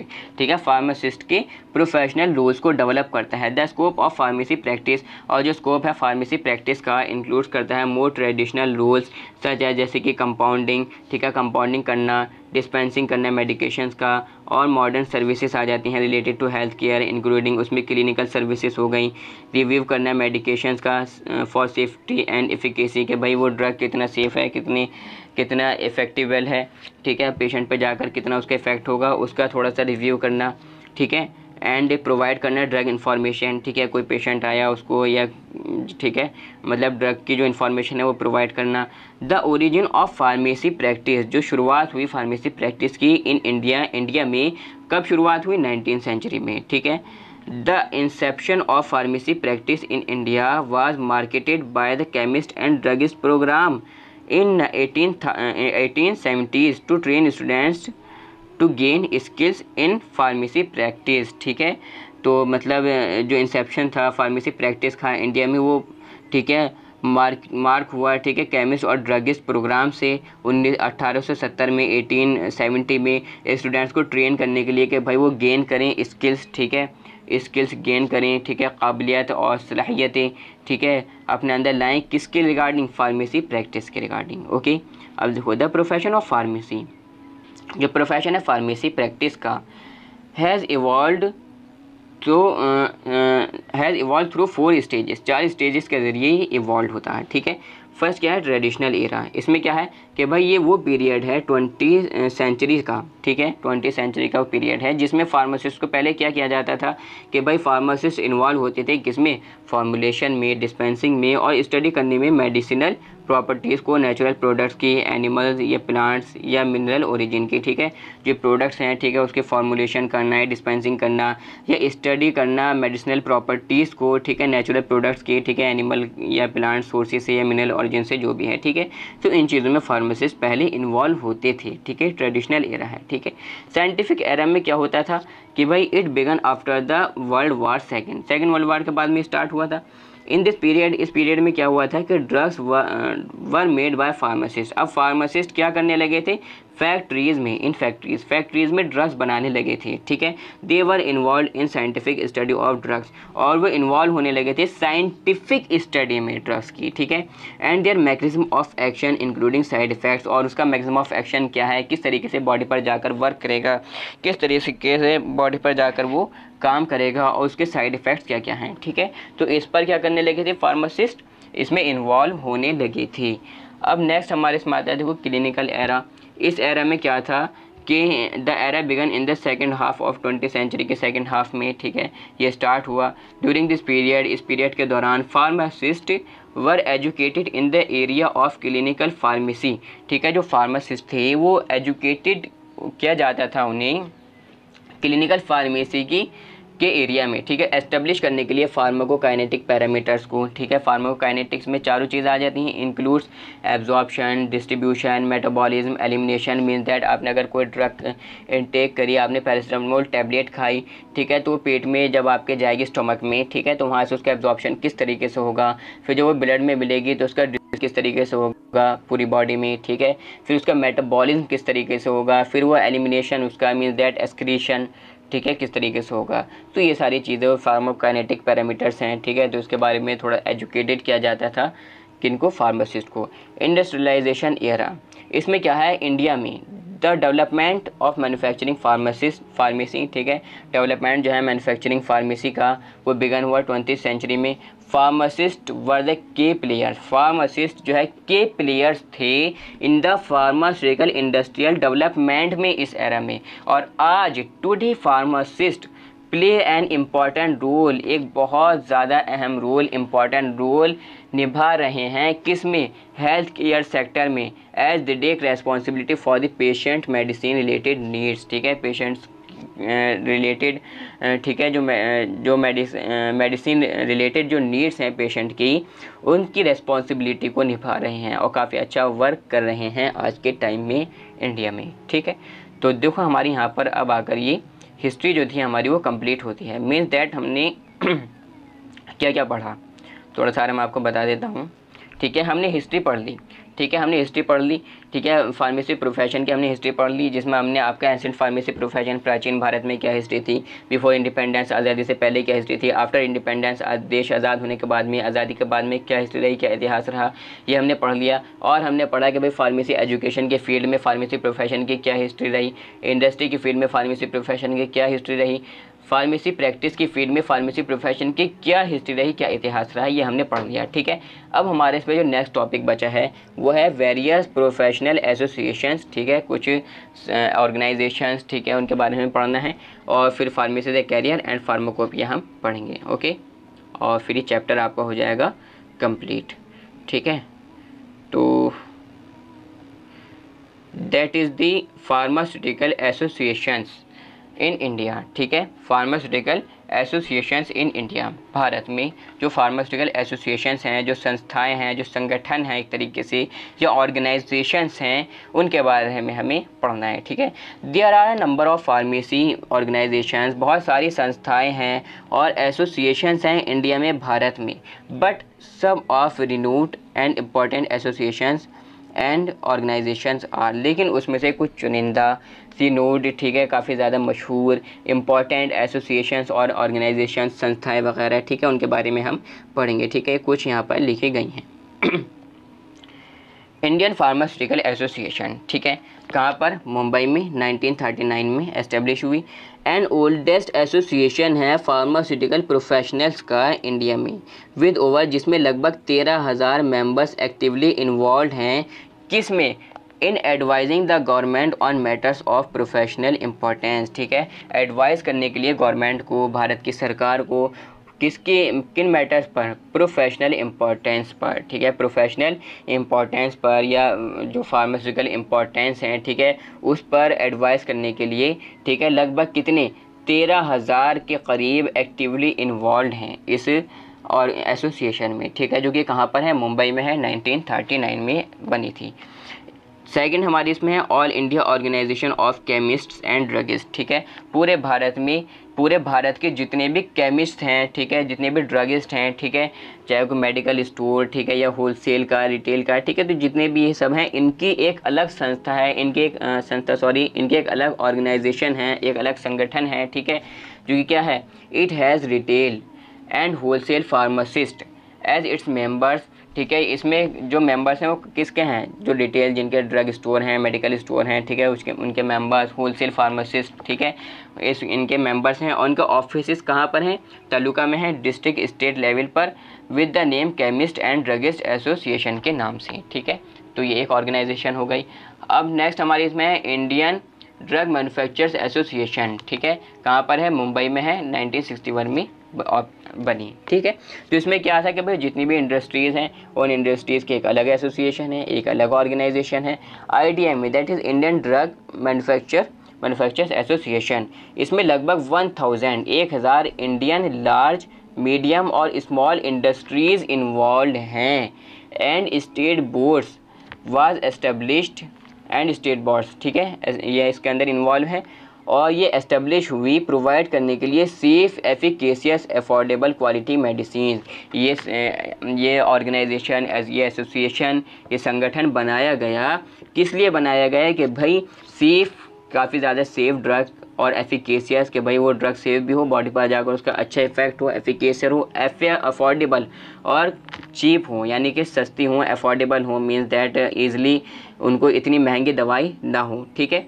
तो इस पर जो है इन सारी चीज़ों के बेसिस पर ये इसको बनाया गया था ऑर्गेनाइजेशन को, okay. All India cosmetic manufacturers association 1964, पूरे भारत में जितने कॉस्मेटिक मैन्युफैक्चरर्स हैं उनकी एक अलग एसोसिएशन है, ठीक है। It is the only cosmetic association जो कि प्रमोट करती है और प्रोटेक्ट करती है किसको, स्मॉल स्केल कॉस्मेटिक इंडस्ट्री को इंडिया में, ठीक है। तो इनकी एक अलग एसोसिएशन है, 1964 में इसकी शुरुआत हुई। Association of pharmacy teachers in India, ठीक है। फिफ्थ हमारी क्या है कि भाई ये जो भारत में जो फार्मेसी के टीचर्स हैं उनकी एक अलग एसोसिएशन है, एक अलग ऑर्गेनाइजेशन है, 1966 में इसकी शुरुआत हुई बेंगलुरु में, ठीक है। इट इज़ एन एसोसिएशन, एक एसोसिएशन है जो कि फाउंडेड की गई for creating better inter communication and promotion of excellence in pharmacy education, कि भाई किस तरीके से हम बेहतर से बेहतर, खूब अच्छी से अच्छी हम एक्सीलेंस जो है फार्मेसी एजुकेशन प्रोवाइड कर सकें, ठीक है। तो ये फार्मेसी टीचर्स की एक अलग एसोसिएशन है, ओके। सिक्स्थ हमारी इसमें क्या है, इंडियन हॉस्पिटल फार्मासिस्ट एसोसिएशन, जो कि कहाँ पर है, पिलानी में है, 1963 में एस्टेब्लिश हुई, ठीक है। इसमें क्या है कि भाई पूरे भारत में जितने हॉस्पिटल फार्मासिस्ट हैं उनकी एक अलग ऑर्गेनाइजेशन है, एक अलग संस्था है, ठीक है। तो ये क्या है, नेशनल प्रोफेशनल बॉडी है हॉस्पिटल फार्मासिस्ट की, जो कि एंगेज है in practice of pharmacy practice के रिगार्डिंग, ठीक है। नेक्स्ट हमारी इसमें organisation of pharmaceutical producers of India, ठीक है, यानी कि जो कि फार्मास्यूटिकल एज अ प्रोड्यूसर जो हैं, जो कि बनाते हैं, ठीक है। 1965 में इसकी शुरुआत हुई। ये रिप्रेजेंट करती है रिसर्च बेस्ड फार्मास्यूटिकल कंपनीज़ को इंडिया में, ठीक है। जो रिसर्च बेस्ड फार्मास्यूटिकल कंपनीज़ हैं जहाँ पर रिसर्च की जाती है, ठीक है, इंडिया में, वो इसमें आ जाती हैं। नेक्स्ट हमारी इसमें है बल्क ड्रग मैन्युफैक्चरर्स एसोसिएशन, ठीक है, एक अलग संस्था है, हैदराबाद में है, 1991 में इसकी शुरुआत हुई। It is an All India, पूरे भारत में बॉडी है, ये body of bulk drug manufacturers की, जो कि कंस्टिट्यूटेड कई किस लिए, to cater to the needs of bulk drug industry, ठीक है, इसको कैटर करने के लिए, ठीक है। नेक्स्ट हमारी इसमें एसोसिएशन है, association of the community pharmacist, ठीक है। जितने भी कम्युनिटी फार्मासिस्ट हैं, ठीक है, इंडिया में, उनकी एक अलग संस्था है, उनकी एक अलग ऑर्गेनाइजेशन है। ये एक ऑर्गेनाइजेशन है सभी पर्सन्स की, वो सारे पर्सन जो कि एंगेज्ड हैं, इंटरेस्टेड हैं, ठीक है, या कनेक्टेड हैं किसके साथ में, कम्युनिटी के साथ में, कम्युनिटी फार्मेसी के साथ में, लोगों के साथ में कनेक्टेड हैं, ठीक है, उनकी एक अलग ही ऑर्गेनाइजेशन है। 10th हमारी इसमें आती हैं Indian association of pharmacy colleges, पूरे भारत में जितने भी फार्मेसी कॉलेजेस हैं, ठीक है, भारत के जो फार्मेसी कॉलेजेस हैं उनकी एक अलग ऑर्गेनाइजेशन है, एक अलग संस्था है, ठीक है, नेशनल ऑर्गेनाइजेशन है ऑफ इट्स मेंबर्स कॉलेजेस, ठीक है, इनके जो मेंबर्स हैं वो कॉलेजेस हैं और उनके रेस्पेक्टिव फैकल्टीज़ हैं, उनके टीचर्स आ गए, उनके HODs आ गए, ठीक है, उनके मैनेजर्स आ गए, ये सारी चीज़ें उसमें आ जाती हैं, ठीक है। तो अब आप मुझसे कहेंगे कि सर ये तो बहुत सारी हैं, हम कैसे याद करें इतनी बहुत सारी एसोसिएशंस। तो आपको एसोसिएशन तो पता है, जी सर पता है, क्या होता है भाई, ऑर्गेनाइजेशन होती है। ऑर्गेनाइजेशन क्या है कि सर ऑर्गेनाइजेशन कह सकते हैं कि कुछ संस्था है या कोई मतलब एज अ संगठन है, ठीक है, ये कुछ ग्रुप के ऐसे पीपल्स हैं जिन्होंने एक अलग एसोसिएशन बनाई है, एक अलग ऑर्गेनाइजेशन बनाई है, तो उसमें आप ये कुछ याद कर सकते हैं, ठीक है। मैं आपसे ये नहीं कहूँगा कि आप सारे के सारे 10 के 10 याद कर जाएँ, ठीक है। अगर आप 5-6 भी याद कर लेंगे तो चल जाएगा, मार्क्स मिल जाएंगे। ठीक है, इसमें कुछ इंपॉर्टेंट याद कर लें। वैसे तो इतना ज़्यादा जो है टफ नहीं है। अगर आप एग्जामिनेशन हॉल में बैठते हैं और ये क्वेश्चन आपके पास आ जाता है, ठीक है, तो आपके दिमाग में क्या आएगा कि यार ये क्वेश्चन है फार्मास्यूटिकल एसोसिएशन के बारे में, और हमारे टीचर ने हमें बताया था कि भाई कौन कौन से हैं, कि भाई पूरे भारत के जितने कॉलेजेस उन्हें अलग संस्था बना रखी। तो ये इसको लिखना कोई अलग भारी बात है? कोई ऐसे भारी बात नहीं है, ईजिली आप लिख सकते हैं। ठीक है, पूरे भारत में जितने केमिस्ट और ड्रगिस्ट हैं, ठीक है, जिनके मेडिकल स्टोर्स हैं, होलसेल के, रिटेल के, ठीक है, तो उनकी एक अलग संस्था है, वो आप लिख सकते हैं। ठीक है, मैन्युफैक्चरर्स, ठीक है, ड्रग मैन्युफैक्चर जो हैं जिसमें अलग अलग इंडस्ट्रीज़ आती हैं, तो जितनी इंडस्ट्रीज़ हैं इनकी एक अलग ऑर्गेनाइजेशन है, जितने कॉस्मेटिक मैन्युफैक्चरर्स हैं इनकी एक अलग ऑर्गेनाइजेशन है, इंडिया के जितने टीचर्स हैं उनकी एक अलग, इंडिया के जो टीचर्स हैं उनकी एक अलग ऑर्गेनाइजेशन है, एसोसिएशन है। तो ये सारी चीज़ें हैं, कोई इतना ज़्यादा इसमें हार्ड नहीं है। ठीक है, फर्स्ट टाइम अगर आप पढ़ रहे हैं तो आपको थोड़ा सा हार्ड लग रहा होगा, बट जब आपका लेक्चर ये कंप्लीट होगा एंड आप नोट्स में इसको पढ़ेंगे, ठीक है, एक दो बार जब आप इसको पढ़ेंगे तो आपको काफ़ी ज़्यादा कॉन्फिडेंस फील होगा कि हाँ काफ़ी ज़्यादा इजी है। ठीक है, इतना ज़्यादा आपको हार्ड बनाकर इसको नहीं पढ़ना। ठीक है, और मैं फिर इस बात को रिपीट कर रहा हूँ कि ज़्यादा फोकस किस पर करना है? समझने पर। आपको अच्छे से समझ में आना चाहिए, आपके कॉन्सेप्ट्स क्लियर होने चाहिए। ठीक है, आपके कॉन्सेप्ट्स क्लियर होने चाहिए। अगर आपके कॉन्सेप्ट्स क्लियर हैं तो चाहे आपका एग्जिट एग्ज़ाम हो, चाहे आपका जो प्रैक्टिकल है या वाइवा वॉइस है वो हो, या आपका मेन थ्योरी एग्ज़ाम हो जो कि आपका एज अ, ठीक है, जहाँ आप सेंटर आपका जाता है, ठीक है, फाइनल एग्ज़ाम होता है, ठीक है, तो वो हो। ठीक है, तो उसके लिए आपको क्या करना है कि आपको समझना है काफ़ी अच्छे से। और मैं फिर बता रहा हूँ कि देखो ये जो नोट्स हैं बहुत ज़्यादा इंपॉर्टेंट नोट्स हैं। ठीक है, आपको नोट्स बनाने की ज़रूरत नहीं है, आप इन नोट्स, आपके पास लैपटॉप है, टैबलेट है, ठीक है, तो आप उसमें भी इसको पढ़ सकते हैं, मोबाइल में आप इसको पढ़ सकते हैं। ठीक है, अदरवाइज़ आप इसको प्रिंट आउट भी करा सकते हैं। ठीक है, प्रिंट आउट हार्ड कॉपी आप इसकी कराएं, ठीक है, एंड अपने पास रखिए एंड लेक्चर से इसको समझ लें। तो यहाँ तक देखो हमने पढ़ लिया। और सब्सक्राइब करें आप हमारे channel that is MDS pharmacy को। ठीक है, और एक चैनल है हमारा उम्मत एकेडमी, इसको भी आप सब्सक्राइब करें। ओके, अब हमारे इसमें आता है फार्मेसी द कैरियर। ठीक है, फार्मेसी करने के बाद डी फार्म, बी फार्म या एम फार्म, ठीक है, ये कोर्सेज करने के बाद में क्या क्या जॉब अपॉर्चुनिटीज़ रहती हैं फार्मास्यूटिकल इंडस्ट्री में, यूनिवर्सिटीज़ में, अलग अलग वो सारी चीज़ें हम पढ़ेंगे। ठीक है, कैरियर इन फार्मेसी में career is one of the best career across the globe. ठीक है, ग्लोब में, दुनिया भर में जो फार्मेसी कैरियर है वो वन ऑफ द बेस्ट, काफ़ी ज़्यादा अच्छा कैरियर ऑप्शन है। ठीक है, ऑल ओवर द हम कह सकते हैं वर्ल्ड में the pharmacist has various job opportunities, बहुत सारी जॉब अपॉर्चुनिटीज़ रहती हैं फार्मासिस्ट के लिए, एज ए कि भाई फार्मास्यूटिकल इंडस्ट्री में वर्क कर सकते हैं। ठीक है, फार्मास्यूटिकल इंडस्ट्री में आपकी जॉब लग सकती है, वहाँ पर आप एज अ वर्कर काम कर सकते हैं। ठीक है, जो वहाँ पर फार्मास्यूटिकल फार्मूलेशन जो बनाई जाती हैं, प्रोडक्ट्स बनाए जाते हैं, उनमें आप इन्वॉल्व हो सकते हैं। यूनिवर्सिटीज़ में आप एज अ टीचिंग या एज अ मैनेजर या एज अ HOD, ठीक है, आप इस लेवल पर आप काम कर सकते हैं, टीचिंग कर सकते हैं, पढ़ा सकते हैं। ठीक है, यूनिवर्सिटीज़ में और जो फार्मेसी कॉलेजेस हैं, फार्मेसी इंस्टीट्यूट्स हैं, वहाँ पर हॉस्पिटल्स में एज अ हॉस्पिटल फार्मासिस्ट के तौर पर आप काम कर सकते हैं। इन्वेस्टिगेशन एंड रिसर्च इंस्टीट्यूट्स में आप काम कर सकते हैं कि भाई रिसर्च की फील्ड में भी आप आगे बढ़ सकते हैं। ठीक है, और गवर्नमेंट डिपार्टमेंट्स में आप काम कर सकते हैं। ठीक है, वेरियस गवर्नमेंट डिपार्टमेंट्स हैं जहाँ पर फार्मासिस्ट की नीड्स होती है। इवन दैट ऑपरेशन थिएटर में भी फार्मासिस्ट की नीड होती है। ठीक है, तो ये काफ़ी ज़्यादा इंपॉर्टेंट है एंड काफ़ी ज़्यादा अच्छा कैरियर ऑप्शन है अगर आप डी फार्म कर रहे हैं, मेनली कर ही रहे हैं जब आप लेक्चर देख रहे हैं तो। ठीक है, तो काफ़ी ज़्यादा इसमें जॉब अपॉर्चुनिटीज़ रहती हैं। There is a huge scope in pharmacy field. ठीक है, काफ़ी ज़्यादा ह्यूज स्कोप है फार्मेसी फील्ड में, एज़ के भाई एज अ फार्मासिस्ट के तौर पर आप काम कर सकते हैं। ठीक है, the pharmacy diploma degree holders, ठीक है, डी फार्म या बी फार्म होल्डर्स या M pharm holders can work in the hospitals, वो हॉस्पिटल्स में वर्क कर सकते हैं एज अ हॉस्पिटल फार्मासिस्ट के तौर पर, कम्युनिटी फार्मासिस्ट के तौर पर, या कंसल्टेंट फार्मासिस्ट के तौर पर। ठीक है, या इंडस्ट्रियल फार्मासिस्ट के तौर पर आप वहाँ काम कर सकते हैं। ठीक है, फार्मासिस्ट के तौर पर। नेक्स्ट हमारा फार्मास्यूटिकल इंडस्ट्री में आप वर्क कर सकते हैं। Some of the major positions in pharmaceutical industries, ठीक है।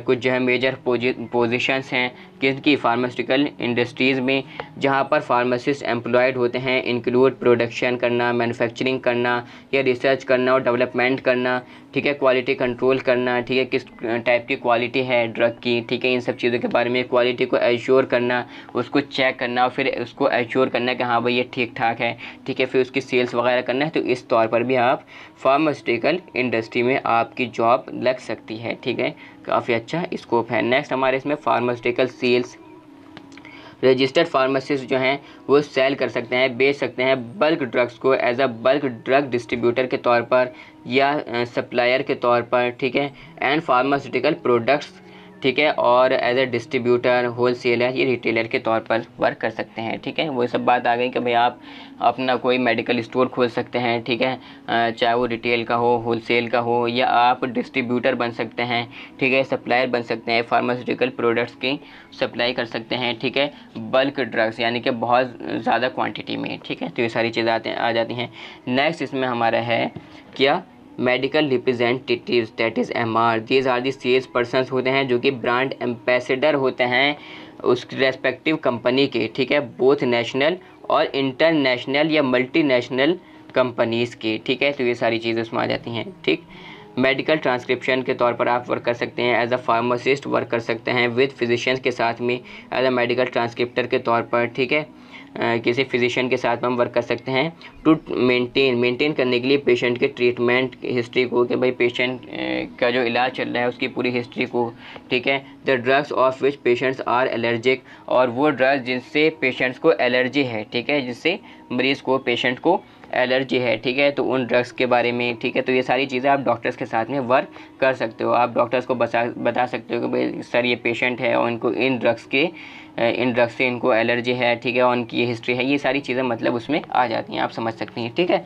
नेक्स्ट एकेडमिक्स मतलब वही आप जो है किसी इंस्टीट्यूट वगैरह में आप वर्क कर सकते हो। फार्मासिस्ट डिग्री होल्डर्स, जो फार्मासिस्ट डिग्री होल्डर्स हैं, दैट इज़ B.Pharm या M.Pharm, वो जो कि B.Pharm जिन्होंने कंप्लीट किया या M.Pharm उसके बाद में कंप्लीट किया, ठीक है, वो एम्प्लॉयड होते हैं किसमें, यूनिवर्सिटीज़ में वर्क कर सकते हैं और कॉलेजेस में, फार्मेसी में इंडिया में, ठीक है, फार्मेसी के कॉलेजेस या यूनिवर्सिटीज़, ठीक है, दे आर इन्वॉल्व होते हैं टीचिंग में या रिसर्च में, ठीक है, पढ़ाने में, रिसर्च में, पब्लिक सर्विसेज में और पेशेंट केयर में, ठीक है।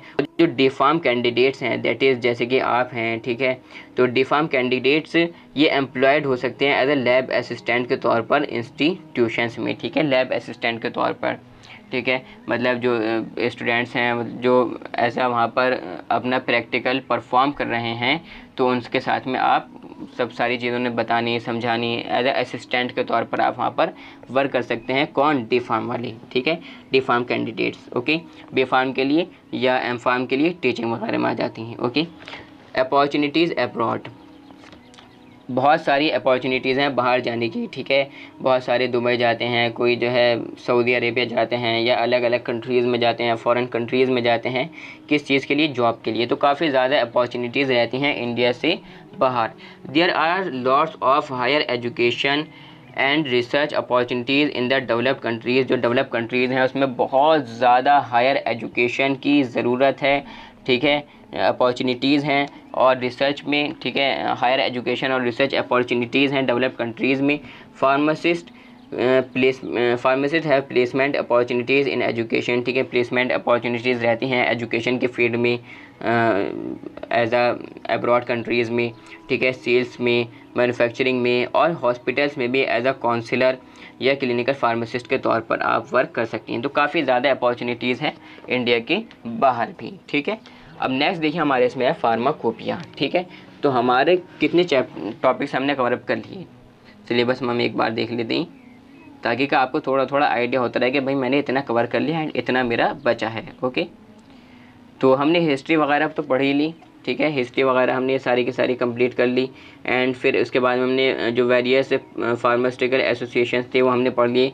फार्मेसी एज ए कैरियर हमने ये भी जो टॉपिक था ये भी हमने पढ़ लिया, ओके। नेक्स्ट अब देखो हमारे इसमें टॉपिक है फार्माकोपिया, ठीक है। इसमें हमें इंडियन फार्माकोपिया पढ़ना है, ब्रिटिश फार्माकोपिया पढ़ना है, यूनाइटेड स्टेट फार्माकोपिया पढ़ना है, national formulary, extra pharmacopoeia that is Martindale और सैलिएंट फीचर्स इंडियन फार्माकोपिया के हमें पढ़ने हैं। ठीक है, आपने देखा होगा जैसे कोई भी सिरप है या कोई भी टैबलेट है या कोई भी कैप्सूल है, उसमें लिखा हुआ होता है, फॉर एग्जांपल जैसे कि कोई पैरासीटामोल सिरप है तो उसमें क्या लिखा हुआ होगा, पैरासीटामोल सस्पेंशन IP, क्या लिखा रहता है, IP, that is Indian pharmacopoeia, means that ये जो ड्रग है, ये जो सिरप है, ये बनाया गया है किससे, इंडियन फार्माकोपिया से। ठीक है, इसकी जो मतलब एज अ जो उसमें जो फार्मूले वगैरह हैं, ये सारी चीज़ें उसमें आ जाती हैं। अब देखो मैं आपको बता दूं फार्माकोपिया है क्या, काफ़ी ज़्यादा इंपॉर्टेंट टॉपिक है, तो काफ़ी ज़्यादा अच्छे से इसको पढ़ना है। ठीक है, बहुत ध्यान से सुनना फार्माकोपिया के बारे में। फार्माकोपिया किसी भी कंट्री की ऐसी ऑफिशियल बुक होती है जिसमें उस कंट्री में यूज़ होने वाले ड्रग्स, समझ मारी बात नहीं, फार्माकोपिया किसी भी कंट्री की ऐसी ऑफिशियल बुक होती है जिसमें उस कंट्री में यूज़ होने वाली ड्रग्स के बारे में जानकारी लिखी हुई होती है कि भाई ये जो ड्रग है या जो फार्मूलेशन है इसका फार्मूला क्या होगा, ठीक है, किस तरीके से इसको बनाया जाएगा, क्या क्या इसका यूज़ होगा, क्या क्या इसके डिसएडवांटेजेस होंगे, ठीक है, एंड क्या क्या किस ट्रीटमेंट में इसको यूज़ किया जाएगा, ये सारी चीज़ें उसमें आ जाती हैं। इसका एब्जॉर्प्शन, डिस्ट्रीब्यूशन, ये सारी चीज़ें उसमें मतलब डिटेल में आ जाती हैं। ठीक है, मेनली आप ऐसा मान के चलिए रेसिपी बुक पुराने पहले में, जब पहले टाइम में यानी कि आज से कुछ साल पहले जब एंड्रॉयड फ़ोन्स नहीं थे, ठीक है, स्मार्टफोन्स नहीं थे, टच मोबाइल्स नहीं थे, तब क्या होता था कि मैगज़ीन्स आती थी, रेसिपी बुक्स आती थी, तो आपकी मम्मी या बहन या ख़ुद आप, ठीक है, तो उन रेसिपीज़ की बुक्स को देखकर आप क्या करते थे, वो डिश तैयार करते थे। फॉर एग्ज़ाम्पल अगर आपको कोई बनानी है कढ़ी, ठीक है, कढ़ी आपको बनानी है, ठीक है, कढ़ी, तो आपने क्या करा कि आपने उसमें से उसकी रेसिपी को देखा और आपने उसको प्रिपेयर कर लिया। ठीक है, तो सेम इसी तरीके की एक बुक होती है फार्माकोपिया, जिसमें ये सारा कुछ लिखा रहता है, उसके इंग्रेडिएंट्स, किस तरीके से उसको प्रिपेयर करना है, क्या क्या हमें ध्यान रखना है, क्या उसका यूज़ होगा, क्या उसके साइड इफ़ेक्ट्स होंगे, ठीक है, एक्सिपेंट्स हमें कौन कौन से उसमें यूज़ करने हैं, ठीक है, ये सारी चीज़ें उसमें लिखी रहती हैं। अब मैं देखो शुरुआत करता हूँ थ्योरी के ज़रिए। Pharmacopoeia is the official book, ठीक है, ऑफिशियल बुक होती है of standards publish by respective governments. ठीक है, बुक होती है, ऑफिशियल बुक होती है स्टैंडर्ड्स की, जो कि पब्लिश की जाती है रेस्पेक्टिव गवर्नमेंट से। ठीक है, उस पर्टिकुलर कंट्री की जो गवर्नमेंट है, जो सरकार है, वो उसको पब्लिश करती है। कंटेनिंग, जो कि कंटेन करती है द लिस्ट ऑफ ड्रग्स, बहुत सारी जो ड्रग्स की लिस्ट, ठीक है, पैरासीटामोल, ठीक है, इबुप्रोफेन एंड आपका डिस्प्रिन, एस्प्रिन, ठीक है, ये सारी चीज़ें उसमें आ जाती हैं।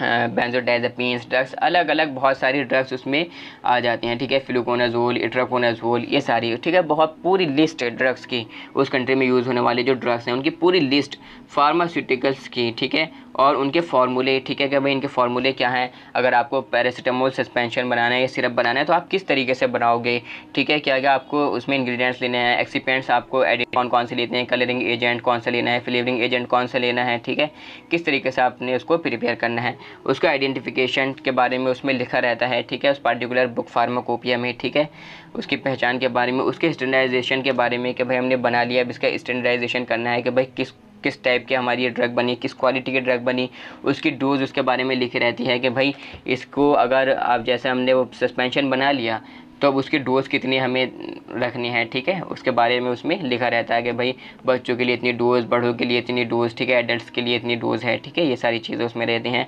और उसका यूज़ क्या है, पैरासीटामोल का यूज़ क्या है, भाई बुखार उतारने के लिए यूज़ की जाती है, और भी अलग अलग जगह पैरासीटामोल को यूज़ किया जाता है। The word pharmacopoeia drive from the Greek words namely Pharmacon, जो वर्ड है फार्माकोपिया वो दो ग्रीक वर्ड से मिलकर बना है, ठीक है, दो ग्रीक वर्ड से लिया गया है, दैट इज़ नेमली फार्माकॉन, जिसका मतलब होता है ड्रग, और पोइया, ठीक है, जिसका मतलब होता है टू मेक, ठीक है, पोइया जिसका मतलब मेक, ठीक है, यानी कि हमें ड्रग बनाना है, to make the drug, so it means इसका मतलब हुआ कि एनी रेसिपी, कोई भी ऐसी एनी रेसिपी और फार्मूला, ठीक है, और अदर या कोई अदर स्टैंडर्ड जो कि रिक्वायर्ड है किसके लिए, टू मेक, बनाने के लिए या प्रिपेयर करने के लिए किसी ड्रग को, ठीक है, मैंने बता दिया ना, इट मीन्स एनी रेसिपी या कोई फार्मूला या अदर स्टैंडर्ड जो कि ज़रूरी है बनाने के लिए किसी ड्रग को, ठीक है, किसी ड्रग को। अगर मैं आपसे कहूँ कि भाई आपको क्या बनानी है, आपको आज कड़ी बनानी है या आज आपको दाल बनानी है और आपसे आती नहीं, तो आप मुझसे क्या होगा कि सर कोई ऐसी चीज़ तो दो जिसमें इसकी पूरी रेसिपी लिखी हुई हो कि क्या क्या इंग्रेडिएंट्स हैं, किस तरीके से मुझे बनाना है, कितना मुझे पानी डालना है, कितनी मुझे दालें डालनी हैं, कितना मुझे इसमें तेल डालना है, कौन कौन से मसाले डालने हैं, ये सारी चीज़ें, ठीक है। तो ये सारी उसमें लिखा रहता है कि भाई कौन कौन से इसमें हमें केमिकल कॉन्स्टिट्यूएंट्स हमें लेने हैं, ठीक है, एडिटिव्स कौन से लेने हैं, कलरिंग एजेंट्स कौन से लेने हैं, फ्लेवरिंग एजेंट कौन से लेने हैं, प्रिजर्वेटिव्स कौन से लेने हैं, कितनी क्वांटिटी में लेने हैं, इसकी डोज कितनी रखनी है, इसके साइड इफ़ेक्ट्स क्या होंगे, इसके यूजेस क्या होंगे, ये सारी चीज़ें उसमें लिखी रहती हैं। ओके, द टर्म फार्माकोपिया, जो टर्म फार्माकोपिया है वाज फर्स्ट यूज़ हुआ था 1580 में एक बुक में ड्रग पर, ठीक है, ड्रग स्टैंडर्ड्स पर, जो कि प्रिंटेड हुई थी किसमें, बर्गेनो इटली में। ओके, फार्माकोपिया को हम और किस नाम से जाते हैं, कॉम्पेंडिया के नाम से भी इसको जाना जाता है, ठीक है। फार्माकोपिया के बारे में आपको समझ में आ गया कि भाई मेनली फार्माकोपिया होती क्या है। ओके, अब देखो हम पढ़ेंगे इसमें इंडियन फार्माकोपिया के बारे में, यानी कि हमारे हिंदुस्तान की, हमारे इंडिया की जो फार्माकोपिया है, ठीक है, उसके बारे में हम पढ़ेंगे। Indian pharmacopoeia, okay, Indian pharmacopoeia is the official book of standards for drugs to define identity, purity and strength for the drugs imported, manufactured for the sale, stocked और distribution in India, ठीक है।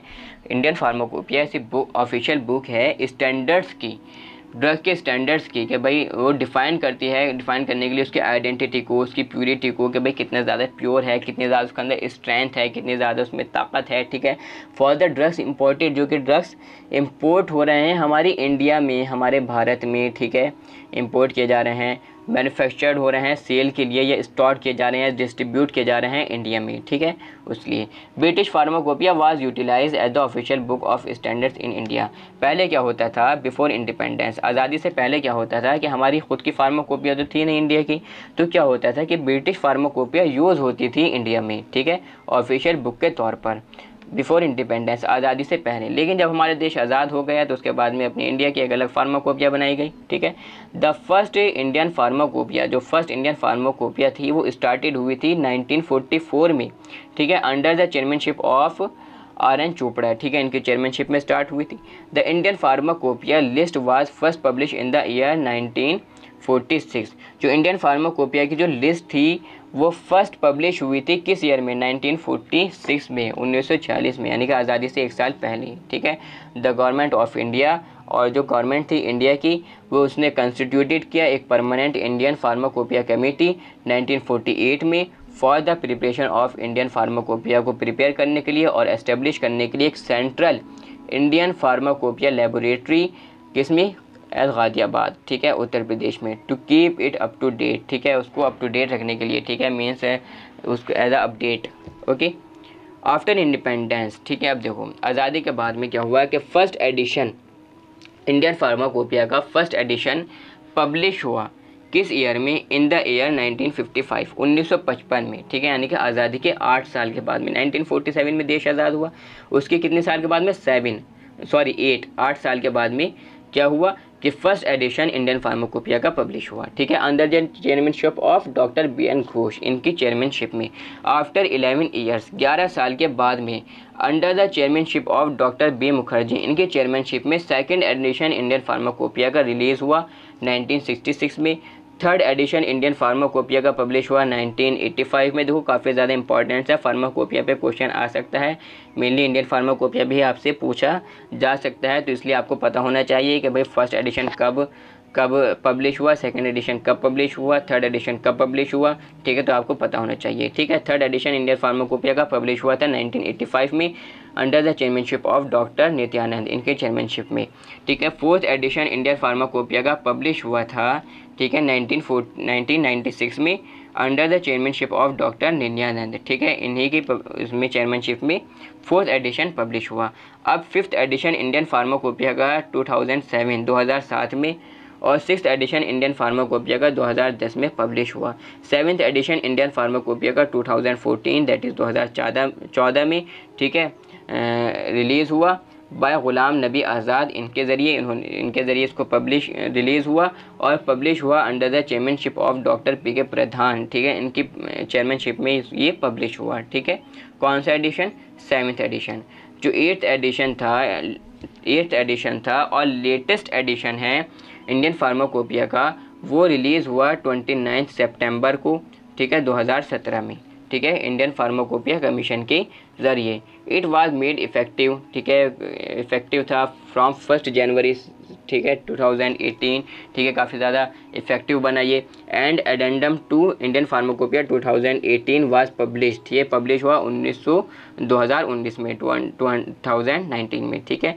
जो union है health ministry की, उसने recently release किया है 9th addition Indian pharmacopoeia का 2022 में, यानी कि 1922 में 9th एडिशन भी आ गया है किसका, फार्माकोपिया का। अब आप मुझसे पूछोगे कि सर ये तो बता दो कि ये एडिशन क्या है, एडिशन क्या है। हम पढ़ रहे हैं 1st addition, 2nd addition, 3rd addition.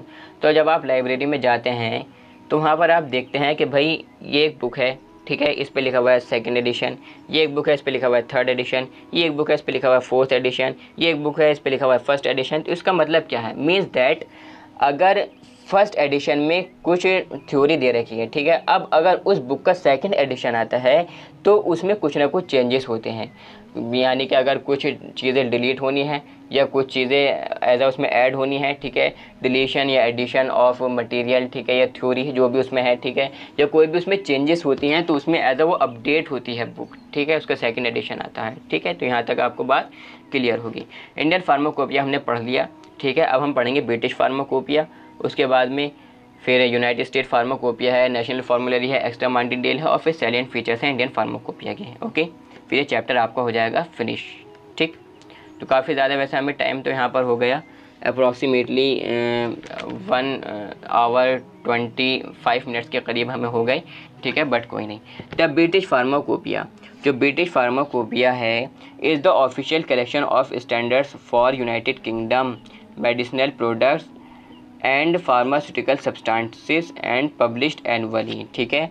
जो ब्रिटिश फार्माकोपिया है ये ऑफिशियल कलेक्शन है स्टैंडर्ड्स का, किन के लिए, यूनाइटेड किंगडम के लिए, यूनाइटेड किंगडम मेडिसिनल प्रोडक्ट्स के लिए और फार्मास्यूटिकल सब्सटेंसेस के लिए, और ये पब्लिश होता है एनुअली, ठीक है। इन द ईयर 1864, ठीक है, 1864 में फर्स्ट ब्रिटिश फार्माकोपिया पब्लिश हुआ था by combining the 3 old and reputed pharmacopoeia, namely Pharmacopoeia londinensis 1618 में, Edinburgh pharmacopoeia and Dublin pharmacopoeia, ठीक है। तो इन 3 फार्माकोपिया को मिलाकर कंबाइन कर एक फार्माकोपिया पब्लिश किया गया, ठीक है, एक फार्माकोपिया ब्रिटिश फार्माकोपिया पब्लिश किया गया था, ओके। न्यू एडिशंस और एडेंडम, ठीक है, ये रिलीज़ हुए क्विकली, जल्द ही, ठीक है। 2nd एडिशन रिलीज़ हुआ 1867 में, 3rd एडिशन रिलीज़ हुआ और पब्लिश हुआ 1835 में रिलीज़ हुआ और 1898 में ये पब्लिश हुआ था, ठीक है। 4th एडिशन जो था, अच्छा 3rd और 4th एडिशन जो पब्लिश हुआ था वो 1885 में और 4th एडिशन 1898 में पब्लिश हुआ था, ठीक है, रेस्पेक्टिवली। जो 5th एडिशन था ब्रिटिश फार्माकोपिया का वो पब्लिश हुआ था 1914 में, 1914 में। 6th एडिशन ब्रिटिश फार्माकोपिया का वो ऑफिशियल, ठीक है, ऑफिशियल बना अक्टूबर में 1932 में। 7th एडिशन ब्रिटिश फार्माकोपिया का 1948 में। 8th एडिशन ब्रिटिश फार्माकोपिया का 1953 में। 9th और 10th एडिशन किस में पब्लिश हुआ, 9th एडिशन पब्लिश हुआ 1958 में और 10th एडिशन 1963 में पब्लिश हुआ था, ठीक है। अब आप मुझसे कहोगे कि सर इतनी बहुत सारी डेट्स हैं, इतने बहुत सारी पब्लिकेशंस हैं, किस तरीके से मैं याद करूँगा, ठीक है, इतना सारा सिलेबस। तो भाई किस तरीके से आपको याद करना है, किस तरीके से देखो आपको याद करना है मेनली, ठीक है। जितना मैं मेनली पहले बात तो मैं आपको बता चुका हूँ कि आपको ज़्यादा फोकस करना है समझ कि सर ये तो समझ है, जा नहीं सकता, डेट्स तो हमें याद ही करनी पड़ेंगी, तो कुछ ऐसे ट्रिक्स वगैरह बना लो। या वैसे मैं आपसे बता दूं तो वैसे ब्रिटिश फार्माकोपिया इतना ज़्यादा इम्पॉर्टेंट भी नहीं है, लेकिन अगर आ जाता है आपके एग्ज़ाम में, ठीक है, आ जाता है अगर आपके एग्ज़ाम में, तो आपको इसमें थोड़ा थोड़ा तो लिख के आना पड़ेगा, ठीक है। मैं ये नहीं कह रहा कि आप जितने भी एडिशंस हैं सारे के सारे उसकी डेट्स वगैरह सबके सब लिख कर आओ, ठीक है। बस मेन पॉइंट जो है वो आप उसमें लिख कर अगर आ जाओगे, अच्छा खासा मतलब भर कर आ जाओगे तो हो जाएगा, ठीक है।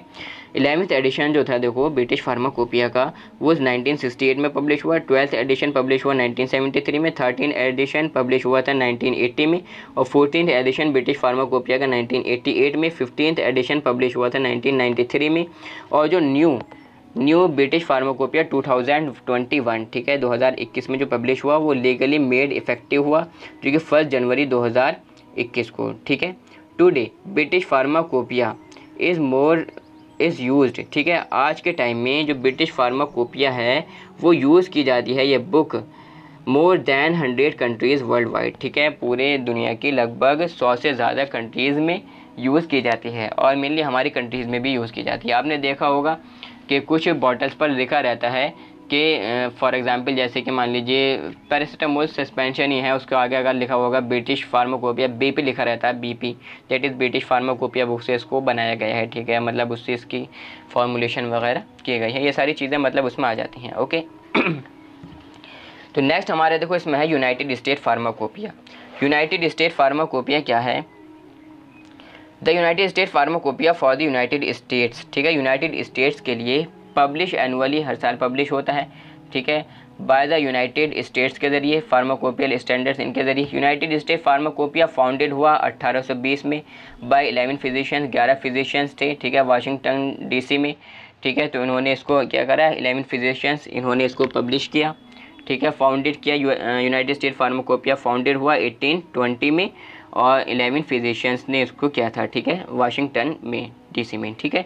डॉक्टर स्पेल्डिंग ने प्रपोज किया था एक नेशनल फार्माकोपिया 1817 में। जैकब बिगेलो, ठीक है, इन्होंने ये क्या थे, ये प्राइमरी ऑथर थे फर्स्ट फार्माकोपिया के, यूनाइटेड स्टेट यूएसए के, ठीक है, यूएसए की फार्माकोपिया के फर्स्ट क्या थे, ऑथर थे। जो फर्स्ट यूनाइटेड स्टेट फार्माकोपिया था वो कंटेन करता था, उसमें क्या था, लगभग 217, ठीक है, 217 of the most fully established and best understood medicines, ठीक है, उसमें उसके बारे में था, ठीक है। यूएसए की जो ये यूनाइटेड स्टेट जो फार्माकोपिया थी इसमें लगभग 217 के करीब मोस्ट फुलफिल्ड एस्टेब्लिश्ड और बेस्ट अंडरस्टूड, ठीक है, यानी कि जानी हुई मेडिसिन्स उनके बारे में इसमें था। The first edition of United State pharmacopoeia का जो फर्स्ट एडिशन था वो पब्लिश हुआ था 15 दिसंबर 1820 को। बोथ लैटिन और इंग्लिश लैंग्वेज दोनों में पब्लिश हुआ था, ठीक है। फ्रॉम 1820 से 1942 तक 1822 1942 के बीच ये पब्लिश हुआ। एट 10 ईयर्स के लगभग 10 साल का गैप था करीब, ठीक है। इट वाज पब्लिश लगभग 10 साल के गैप से फ्रॉम 1942 टू 2000 में, ठीक है। फ्रॉम 1942 से लेकर 2000 तक, 2000 के बीच में इट वाज पब्लिश, ये पब्लिश हुआ किसमें, 5 ईयर के इंटरवल से, ठीक है। तो आपको क्या बात समझ में आई यहाँ से, लगभग 1820 से लेकर 1942 तक लगभग 10 साल के गैप से ये क्या होता रहा, पब्लिश होता रहा। फिर 1942 से लेकर 2000 तक ये पब्लिश होता रहा 5 साल के गैप से, 5 साल के इंटरवल्स में, यानी कि हर 5 साल के बाद में इसको पब्लिश किया गया। 2002 से लेकर ये पब्लिश हो रहा है एनुअली, हर साल पब्लिश होता है, ठीक है। It was the first national formulary of the United state appeared in 1888। जो फर्स्ट नेशनल फार्मूलरी थी, अब आप कहेंगे कि सर ये नेशनल फार्मूलरी क्या है, ठीक है, तो ये अलग आगे एक टॉपिक है, ठीक है। नेशनल फार्मूलरी ये हम समझ लेंगे आगे, ठीक है। तो जो फर्स्ट नेशनल फार्मूलरी थी यूनाइटेड स्टेट की वो अपीयर्ड हुई 1888 में बाय अमेरिकन फार्मासिस्ट एसोसिएशन के ज़रिए, ठीक है। जो करंट यूनाइटेड स्टेट फार्माकोपिया और नेशनल फार्मूलरी है वो इंक्लूड करती है लगभग 5000 से ज़्यादा monographs for finished drug products के लिए, एज वेल एज इसके साथ में API that is active pharmaceutical ingredients और एक्सिपिएंट्स, ठीक है। Specifically United State pharmacopoeia national फार्मूलरी include करती है 1500 से ज़्यादा API monographs, active pharmaceutical ingredients monographs, जो कि कवर करते हैं 50 थेरेपेटिक क्लासेस इंक्लूडिंग, जिसमें ऑन्कोलॉजी आ जाती हैं, कार्डियोवास्कुलर, एंडोक्राइन, इन्फेक्शियस डिजीज़ और मेंटल हेल्थ ड्रग्स, ये सारी चीज़ें उसमें आ जाती हैं, ठीक है। तो हमने इंडियन फार्माकोपिया पढ़ लिया, हमने ब्रिटिश फार्माकोपिया पढ़ लिया और हमने यूनाइटेड स्टेट फार्माकोपिया पढ़ लिया, दैट इज़ USP, ठीक है। अब हम पढ़ने जा रहे हैं नेशनल फार्मूलरी, ठीक है। सोच तो आप रहे होंगे कि भाई इतना ज़्यादा लेंथी चैप्टर है इतना ज़्यादा लेंथी, किस तरीके से हम इसको कवर अप करेंगे, किस तरीके से हम इसको पढ़ेंगे, ठीक है। तो काफ़ी ज़्यादा मतलब मैं फिर वही बात कहूँगा कि ज़्यादा पैनिक ना करना, ज़्यादा टेंशन ना करना, ठीक है। बस आपको अच्छे से समझ कर जाना है, अच्छे से पढ़ कर जाना है, ठीक है। और बिल्कुल भी मतलब किसी भी तरह का कोई अपने दिमाग में ये नहीं रखना है कि मुझसे नहीं हो पाएगा, ठीक है। नो डाउट काफ़ी ज़्यादा वैसे बोरिंग चैप्टर तो है, फर्स्ट वाला जो चैप्टर है ना आपका काफ़ी ज़्यादा बोरिंग है। इसके बाद में जो चैप्टर्स आपके स्टार्ट होंगे ना वो मतलब एज अ हलवा, बिल्कुल हलवा, ठीक है। उनको तो बहुत अच्छे तरीके से टिप्स के साथ में, ट्रिक्स के साथ में हम लेते हुए चलेंगे काफ़ी अच्छे से, ओके। तो national formulary, the national formulary of India, ठीक है। भारत की जो नेशनल फार्मूलरी है इज़ अ बुक, ये एक बुक है किसके लिए, गाइडेंस ऑफ द मेंबर्स, ठीक है, गाइडेंस ऑफ द मेंबर्स, ठीक है, मेंबर्स की गाइडेंस के लिए, ठीक है। अब देखो हमने एक बुक फार्माकोपिया तो बना ली, फार्माकोपिया बुक हमने बना ली कि भाई इसमें सारे इंग्रेडिएंट्स वगैरह लिखे हुए हैं, ठीक है, कि जो कोई भी हमें प्रिपरेशन फॉर्मुलेशन बनानी है तो हम इसमें से देखकर बना सकते हैं, ठीक है।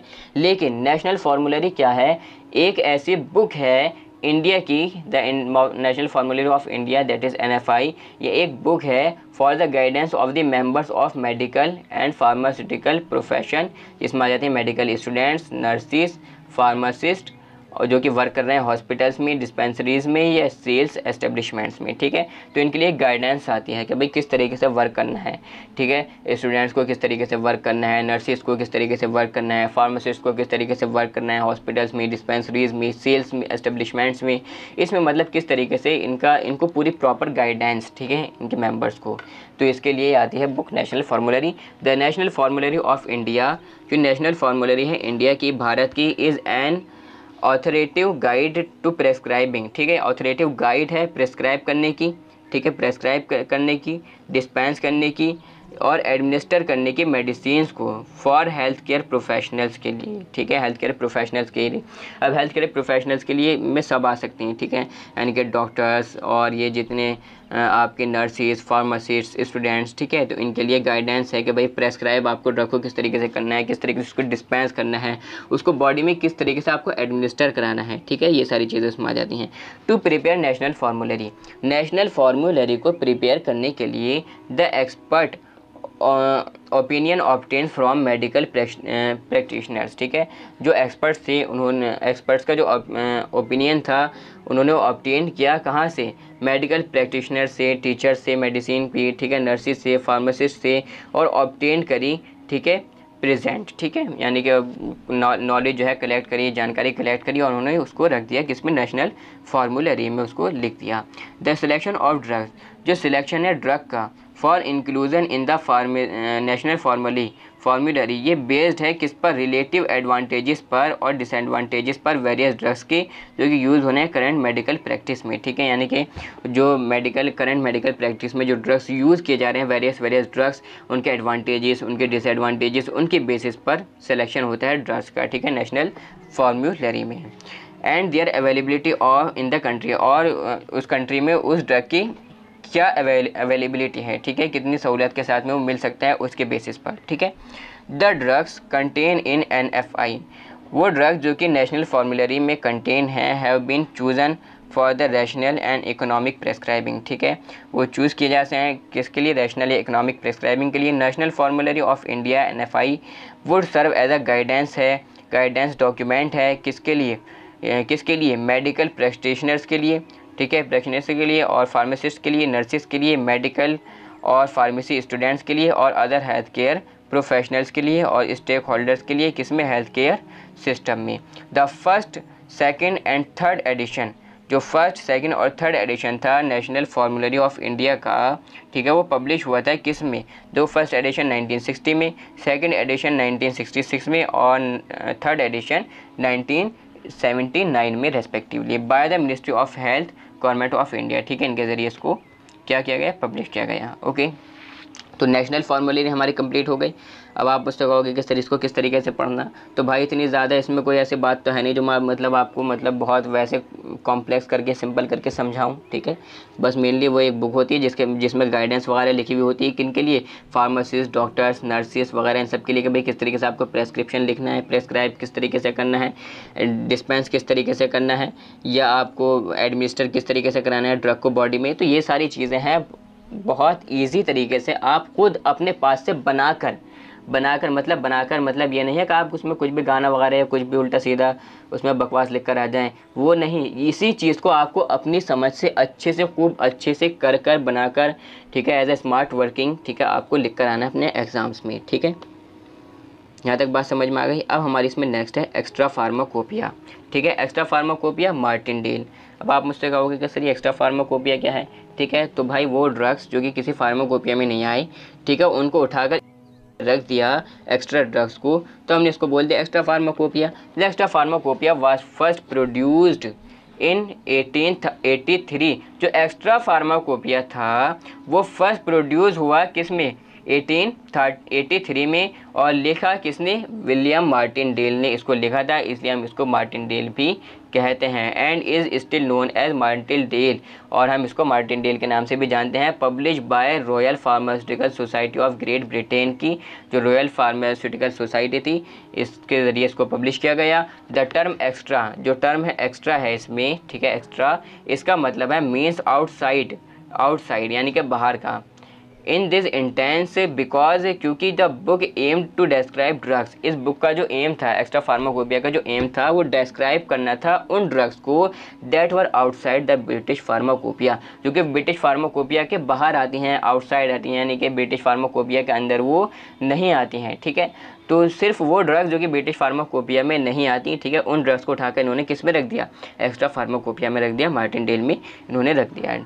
It aims to provide practising pharmacist, ठीक है, इसका एम था कि भाई फार्मासिस्ट को प्रैक्टिस प्रोवाइड करना है, प्रैक्टिसिंग, ठीक है, और फिजिशियंस को with up to date information देना, ठीक है, सभी सब्सटेंसेस पर, ऑफिशियल, अनऑफिशियल और प्रोप्रिएटरी, ठीक है, जो कि करेंटली यूज़ हो रही है फार्मेसी में। ठीक है, तो ये सारी चीज़ों ने प्रोवाइड करना। ठीक है, the extra pharmacopoeia Martindale contains करता है इंफॉर्मेशन ड्रग्स के बारे में, हर्बल और कम्प्लीमेंट्री मेडिसिन के बारे में, फार्मास्यूटिकल एक्सिपिएंट्स के बारे में, यानी कि एडिटिव्स हुए, कलरिंग एजेंट, फ्लेवरिंग एजेंट, ये सारी एक्सिपिएंट्स कहलाती हैं। ठीक है, इनके बारे में, रेडियो फार्मास्यूटिकल्स के बारे में, विटामिन के बारे में, न्यूट्रिशनल एजेंट्स के बारे में, वैक्सीन के बारे में, कॉन्ट्रास्ट मीडिया के बारे में, डायग्नोस्टिक एजेंट्स के बारे में, मेडिसिनल गैसेस के बारे में, वेटनरी ड्रग्स, वेटनरी समझते हैं आप, यानी कि जो पशुओं के लिए, ठीक है, एनिमल्स के लिए, जानवरों के लिए जो ड्रग्स यूज़ की जाती हैं। ठीक है, टॉक्सिक सब्सटेंसेस के लिए, डिसइंफेक्टेंट्स, पेस्टिसाइड्स, ठीक है, तो इन सब के लिए क्या करता है? इंफॉर्मेशन कंटेन करता है extra pharmacopoeia. Okay, to date there have been 38 editions, 38 editions extra pharmacopoeia के, मार्टिनडेल के। ठीक है, डेट है दो, जो 38th एडिशन है, ठीक है, जो मीन्स दैट लेटेस्ट एडिशन है, वो पब्लिश हुआ जून 2014 में, 2014 में, लंडन फार्मास्यूटिकल प्रेस के ज़रिए। ओके, यहाँ तक बात क्लियर है। तो हमने देखो ऑलमोस्ट पूरा चैप्टर कवर अप कर लिया, बस आपके इसमें बचते हैं सैलिएंट फीचर्स इंडियन फार्माकोपिया के। ठीक है, फार्माकोपिया काफ़ी ज़्यादा इंपॉर्टेंट भी है और काफ़ी ज़्यादा ये एज अ बोरिंग भी है, बट इतना बोरिंग नहीं है अगर आप इसको अच्छे से समझ लो तो। ठीक है, इंडियन फार्माकोपिया में कोई ऐसी वो नहीं, United State pharmacopoeia, British pharmacopoeia, national फार्मूलरी, ठीक है, एक्स्ट्रा फार्माकोपिया, काफ़ी ज़्यादा वैसे तो इजी टॉपिक्स हैं। बस आपको मैं फिर वही बात रिपीट कर रहा हूँ, काफ़ी बार मैंने रिपीट कर भी दी कि भाई आपको अच्छे से देखो समझना है। ठीक है, हो सके तो इस लेक्चर को 1-2 बार और देख लेना, ताकि कि और अच्छे से आपको समझ में आ जाए। ठीक है, क्योंकि सुनने से ज़्यादा अच्छे से याद होता है, ठीक है, और लिखने से। ठीक है, लिख कर आप देखना। Salient features of Indian pharmacopoeia. ठीक है, अब इंडियन फार्माकोपिया के सैलिएंट फीचर्स की हम बात करेंगे। ठीक है, यानी कि इंडियन फार्माकोपिया में क्या क्या फीचर्स हैं उनके एडिशंस में। ठीक है, the term salient feature, salient feature का मतलब क्या है? इज डिफाइनिंग एलिमेंट्स, उन एलिमेंट्स को डिफाइन करना, that distinguish one target from another, जो कि डिस्टिंग्विश होते हैं एक टारगेट से दूसरे के लिए, फ्रॉम अनदर, किसी दूसरे से। ठीक है, यानी कि किसी दूसरे से क्या उसमें चेंजेस हैं। The following are some important distinguishing features of each edition of Indian pharmacopoeia. ठीक है, ये कुछ जो है डिस्टिंग्विशिंग फीचर्स हैं, यानी कि कुछ डिफरेंसिंग फीचर्स हैं अलग अलग एडिशंस के, हर एक एडिशन के इंडियन फार्माकोपिया के। ओके, तो सारे जितने हमारे यहाँ पर अप्रॉक्सीमेटली 8th 9th एडिशंस हैं उनके बारे में उनके सैलिएंट फीचर्स जल्दी जल्दी बस पढ़ लेते हैं, ठीक है। Salient features of first edition of Indian pharmacopoeia 1955 में हुआ था। देखो याद हो गया होगा, कई बार मैंने आपको बोल दिया है, हाथों हाथ हो सके तो याद करते हुए चलो। 1955 में 1955 में फर्स्ट एडिशन इंडियन फार्माकोपिया का लॉन्च हुआ, ठीक है। इसमें क्या था, द टाइटल्स ऑफ मोनोग्राफ्स, जो टाइटल्स थे मोनोग्राफ्स के, ठीक है, have been in Latin language. वो किस में लिखे हुए थे, लैटिन लैंग्वेज में लिखे हुए थे, ठीक है, इंग्लिश में नहीं थे, किस में थे, लैटिन लैंग्वेज में थे। वेट्स और मेजरमेंट, ठीक है, have been given in metric system में दे रखा था, सिर्फ एम्पेरिकल सिस्टम में नहीं था, ठीक है। डोजेज एक्सप्रेस थी बोथ मैट्रिक और as well as English system, दोनों में डोजेज एक्सप्रेस थी, किसमें, फर्स्ट एडिशन में। A list of preparation has been given at the end of some of the monographs. Monographs के कुछ मोनोग्राफ्स के एंड में लिस्ट जो है प्रिपरेशंस की वो दे रखी थी, ठीक है। टेम्परेचर जो है एक्सप्रेस था किसमें, सेल्सियस में, थर्मोमेट्रिक स्केल पर, ठीक है, सेल्सियस थर्मोमेट्रिक स्केल में एक्सप्रेस किया गया था, मेंशन था किसमें, इंडियन फार्माकोपिया में, ठीक है। अब देखो समझो बहुत अच्छी तरीके से, सेकंड जब इसका एडिशन आएगा तो क्या होगा, सेकंड एडिशन तो क्या होगा, मतलब कुछ ना कुछ चेंजेस होंगे, कुछ ना कुछ चेंजेस होंगे। तो वो चेंजेस क्या क्या होंगे वो हमें पढ़ना है, ठीक है। तो बात समझ में आ गई होगी। The salient features of second edition of Indian pharmacopoeia कब, 1966 में, ठीक है। हमने क्या पढ़ा, फर्स्ट एडिशन देखो कब पब्लिश हुआ, 1955 में, 1955 में 55 आ रहा है, ठीक है। और यहाँ पर कितना आ रहा है, 66 आ रहा है, 66। फर्स्ट एडिशन में 55, सेकंड एडिशन में 66, याद हो गया, ठीक है। फर्स्ट एडिशन कब पब्लिश हुआ, 1955 में, सेकंड एडिशन कब पब्लिश हुआ इंडियन फार्माकोपिया का, 1966 में, याद हो गया होगा, ठीक है। The titles of monographs have been change from Latin to English, ठीक है। देखो क्या हुआ कि जो टाइटल्स थे मोनोग्राफ्स के वो चेंज हुए लैटिन से इंग्लिश में। फर्स्ट वाला जो हमारा एडिशन था उसमें क्या था, टाइटल्स थे लैटिन लैंग्वेज में, ठीक है। अब सेकेंड एडिशन जब आया तब ये चेंज होकर किस में आ गए, have been change from Latin to English में आ गए टाइटल्स ऑफ मोनोग्राफ्स, ठीक है, और वर्ड्स ऑफ टाइटल्स, ठीक है, किस में आ गए, लैटिन से इंग्लिश में। फॉर एग्जांपल जैसे कि फर्स्ट एडिशन में क्या लिखा हुआ था, इंजेक्शन ऑफ एमाइनोफाइलिन, ठीक है, एमिनोफाइलिन, इस तरीके से लिखा हुआ था, injection of aminophylline have been change to aminophylline injection. समझ में आ गया बात, ठीक है। यानी कि फर्स्ट एडिशन में किस तरीके से लिखा हुआ था ये चीज़, इंजेक्शन ऑफ एमिनोफाइलिन लिखा हुआ था, ठीक है। जब सेकंड एडिशन आया तो सेकंड एडिशन में क्या हुआ कि भाई इंग्लिश में आ गया, ठीक है, लैटिन से इंग्लिश में, तो किस तरीके से लिखा गया, एमिनोफाइलिन इंजेक्शन, ठीक है। वर्ड्स ऑफ द टाइटल ये क्या हुए, चेंज हुए। Dosages are express in metric system only, ठीक है, जो डोजेज थे वो एक्सप्रेस हुए किसमें, मैट्रिक सिस्टम में ही एक्सप्रेस हुए। जबकि देखो यहाँ पर जो डोजेज हैं वो एक्सप्रेस हो रहे हैं किसमें, मैट्रिक सिस्टम में भी और इंग्लिश सिस्टम में भी। लेकिन सेकंड एडिशन में जो डोजेज हैं वो एक्सप्रेस हो रहे हैं सिर्फ किसमें, मैट्रिक सिस्टम में, ओके। सॉल्युबिलिटी एक्सप्रेस हो रही है parts of solvent per unit part of solute, ठीक है। ये आप जब आपको पता होगा, ठीक है, सॉल्यूट क्या होता है, यानी कि जिसको हम डिस्पर्स करते हैं, सॉल्वेंट यानी कि एज ए लिक्विड, ठीक है। फॉर एग्जांपल अगर आप एक गिलास पानी लेते हैं तो पानी क्या है, सॉल्वेंट है, उसमें अगर आप एक चम्मच चीनी डाल देते हैं तो चीनी क्या है, सॉल्यूट है। फिर जब आप उसको घोल दें तो क्या बन जाता है, सॉल्यूशन बन जाता है, ठीक है। तो जिसकी सॉल्युबिलिटी थी वो एक्सप्रेस हुई parts of solvent per unit part of solute, यानी कि कितने पार्ट्स में सॉल्वेंट पर कितने पार्ट में सॉल्यूट आ रहा है, मतलब कुछ इस तरीके से है, ठीक है। The preparation of a drug, जो प्रिपरेशन है ड्रग्स की, हैव बीन गिवन, वो दी गई immediately after the monograph on parent drug, ठीक है। इमीडिएटली प्रिपरेशन जो है ड्रग की वो दी गई इमीडिएटली आफ्टर, जब मोनोग्राफ के बाद में पेरेंट ड्रग के, ठीक है। The test for sterility have been modified to provide for detection of fungi, ठीक है। कोई टेस्ट जिसमें आए स्टेरिलिटी के टेस्ट, ठीक है। स्टेरिलिटी मतलब आप समझती, यानी कि स्टेरिलिटी यानी कि मतलब वो कितना फ्री है, माइक्रोब्स फ्री कितना है, यानी कि उसमें किसी भी तरह का कोई बैक्टीरिया का तो कोई वो नहीं, ठीक है, मतलब बिल्कुल माइक्रोब्स फ्री होना चाहिए, ठीक है। तो उसके लिए टेस्ट वगैरह आए, न्यू एनालिटिकल टेक्निक्स जो है मॉडिफाइड हुई, ठीक है। थर्ड एडिशन में देखो क्या हुआ, न्यू एनालिटिकल टेक्निक्स सच है जैसे कि फ्लूरोमेट्री, इलेक्ट्रोफोरेसिस, ये इंट्रोड्यूस हुई थर्ड एडिशन में। और थर्ड एडिशन कब पब्लिश हुआ था, बहुत ज़्यादा इंपॉर्टेंट है, 1985 में, 1985 में। समझ में आ रहा है, देखो सुनो, फर्स्ट एडिशन हमारे 1955 में पब्लिश हुआ, सेकंड एडिशन 1966 में पब्लिश हुआ, और जो थर्ड एडिशन है इंडियन फार्माकोपिया का वो 1985 में पब्लिश हुआ था, ठीक है। All clear, dissolution test introduce किए गए in case of certain tablets के लिए, ठीक है, इसमें ऐड किया गया है सैलिएंट फीचर इसमें थर्ड एडिशन में इंडियन फार्माकोपिया की डिसइंटीग्रेशन टेस्ट टैबलेट्स के लिए ये मॉडिफाइड किए गए, ठीक है। कुछ ड्रग्स जो है रीनेम किए गए, कुछ ड्रग्स का नाम चेंज कर दिया गया है, जैसे कि एसिटिल सैलिसाइलिक एसिड का नाम चेंज कर दिया गया है किससे, एस्पिरिन से, ठीक है, इसका नाम बदल के एस्पिरिन रख दिया गया। टेस्ट जो है डिटर्मिनेशन ऑफ विस्कोसिटी, ठीक है, विस्कोसिटी यानी कि गाढ़ापन, ठीक है, कितना ज़्यादा वो थिक है, कितना ज़्यादा गाढ़ा है, कितनी उसकी विस्कोसिटी है, ठीक है, उसको डिटरमाइन करने के लिए टेस्ट मॉडिफाइड किए गए। मैंने ब्रॉड स्पेक्ट्रम एंटीबायोटिक्स इंक्लूडेड किए गई किसमें, थर्ड एडिशन में, ठीक है। फोर्थ एडिशन कब पब्लिश हुआ, 1966 में पब्लिश हुआ, ठीक है। 1966 में काफ़ी ईजी है ना, देखो 1985 में यहाँ पर, फिर उसमें क्या आ गया 1996 के बाद में अब ये पब्लिश हुआ। तो मतलब सीरियल वाइज आपको याद करना है, सीरियल वाइज, ठीक है। इसमें क्या था, फोर्थ एडिशन में इंडियन फार्माकोपिया के टेक्स्ट जो है अवेलेबल हुए 2 वॉल्यूम्स में, ठीक है, 2 वॉल्यूम्स में हो गई, ठीक है, टेस्ट। न्यू एनालिटिकल टेक्निक्स जैसे कि HPLC ये इंक्लूडेड हुई, कंप्यूटर जनरेटेड फार्मूले ये इंट्रोड्यूस हुए, कुछ टाइटल्स जो है चेंज हुए टू इंक्लूड जिस्मानी मोर कॉमनली एक्सेप्टेड नेम्स, जैसे कि हायोसिन हाइड्रोब्रोमाइड किसके लिए, स्कोपोलामाइन हाइड्रोब्रोमाइड के लिए, ठीक है। तो कुछ जो है टाइटल जो है चेंज हुए, ठीक है। A number of general monographs जैसे कि eye drops, eye ointment, suppositories, pessaries, oral liquids, nasal preparations ये इंक्लूडेड किए गए, ऐड किए गए किसमें, fourth edition of Indian pharmacopoeia में, ठीक है।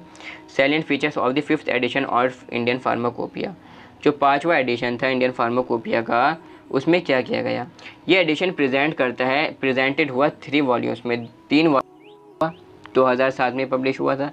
टेस्ट जो है एबनॉर्मल टॉक्सिसिटी के कन्फाइंड करते हैं, ठीक है, सर्टेन वैक्सीन्स को। जनरल केमिकल टेस्ट आइडेंटिफिकेशन के लिए ये हैव बीन ऑलमोस्ट एलिमिनेटेड किए गए, और मोर स्पेसिफिक इंफ्रारेड और अल्ट्रावायलेट स्पेक्ट्रोफोटोमेट्रिक टेस्ट जो है इसमें दिए गए, ठीक है, किसमें, फिफ्थ एडिशन में। लेबलिंग और स्टोरेज ये फीचर जो है मोनोग्राफ के एंड में दिए गए, ठीक है। लिमिट बैक्टीरियल कॉन्टेमिनेशन की इंट्रोड्यूस की गई कंट्रोल करने के लिए माइक्रोबियल क्वालिटी को मेडिसिनल प्रोडक्ट्स की, ठीक है। तो ये सारी चीज़ें इसमें ऐड की गई थी फिफ्थ एडिशन में। तो सिक्स्थ एडिशन में देखो क्या होता कि भाई जो नंबर ऑफ मोनोग्राफ्स हैं एक्सिपिएंट्स के, anti cancer drugs, herbal drugs और एंटी रेट्रोवायरल ड्रग्स ये इंक्रीज़ हुए किसमें, सिक्स्थ एडिशन में। और सिक्स्थ एडिशन कब पब्लिश हुआ, 2010 में सिक्स्थ एडिशन पब्लिश हुआ था, ठीक है। A new chapter of liposomal, अच्छा सेकंड पॉइंट रह गया, ठीक है। मोनोग्राफ्स ऑफ वैक्सीन, जो मोनोग्राफ्स थे वैक्सीन्स के और इम्यूनोसेरा, ठीक है, अपग्रेडेड हुए इन view of development of latest technology में, ठीक है, फील्ड में।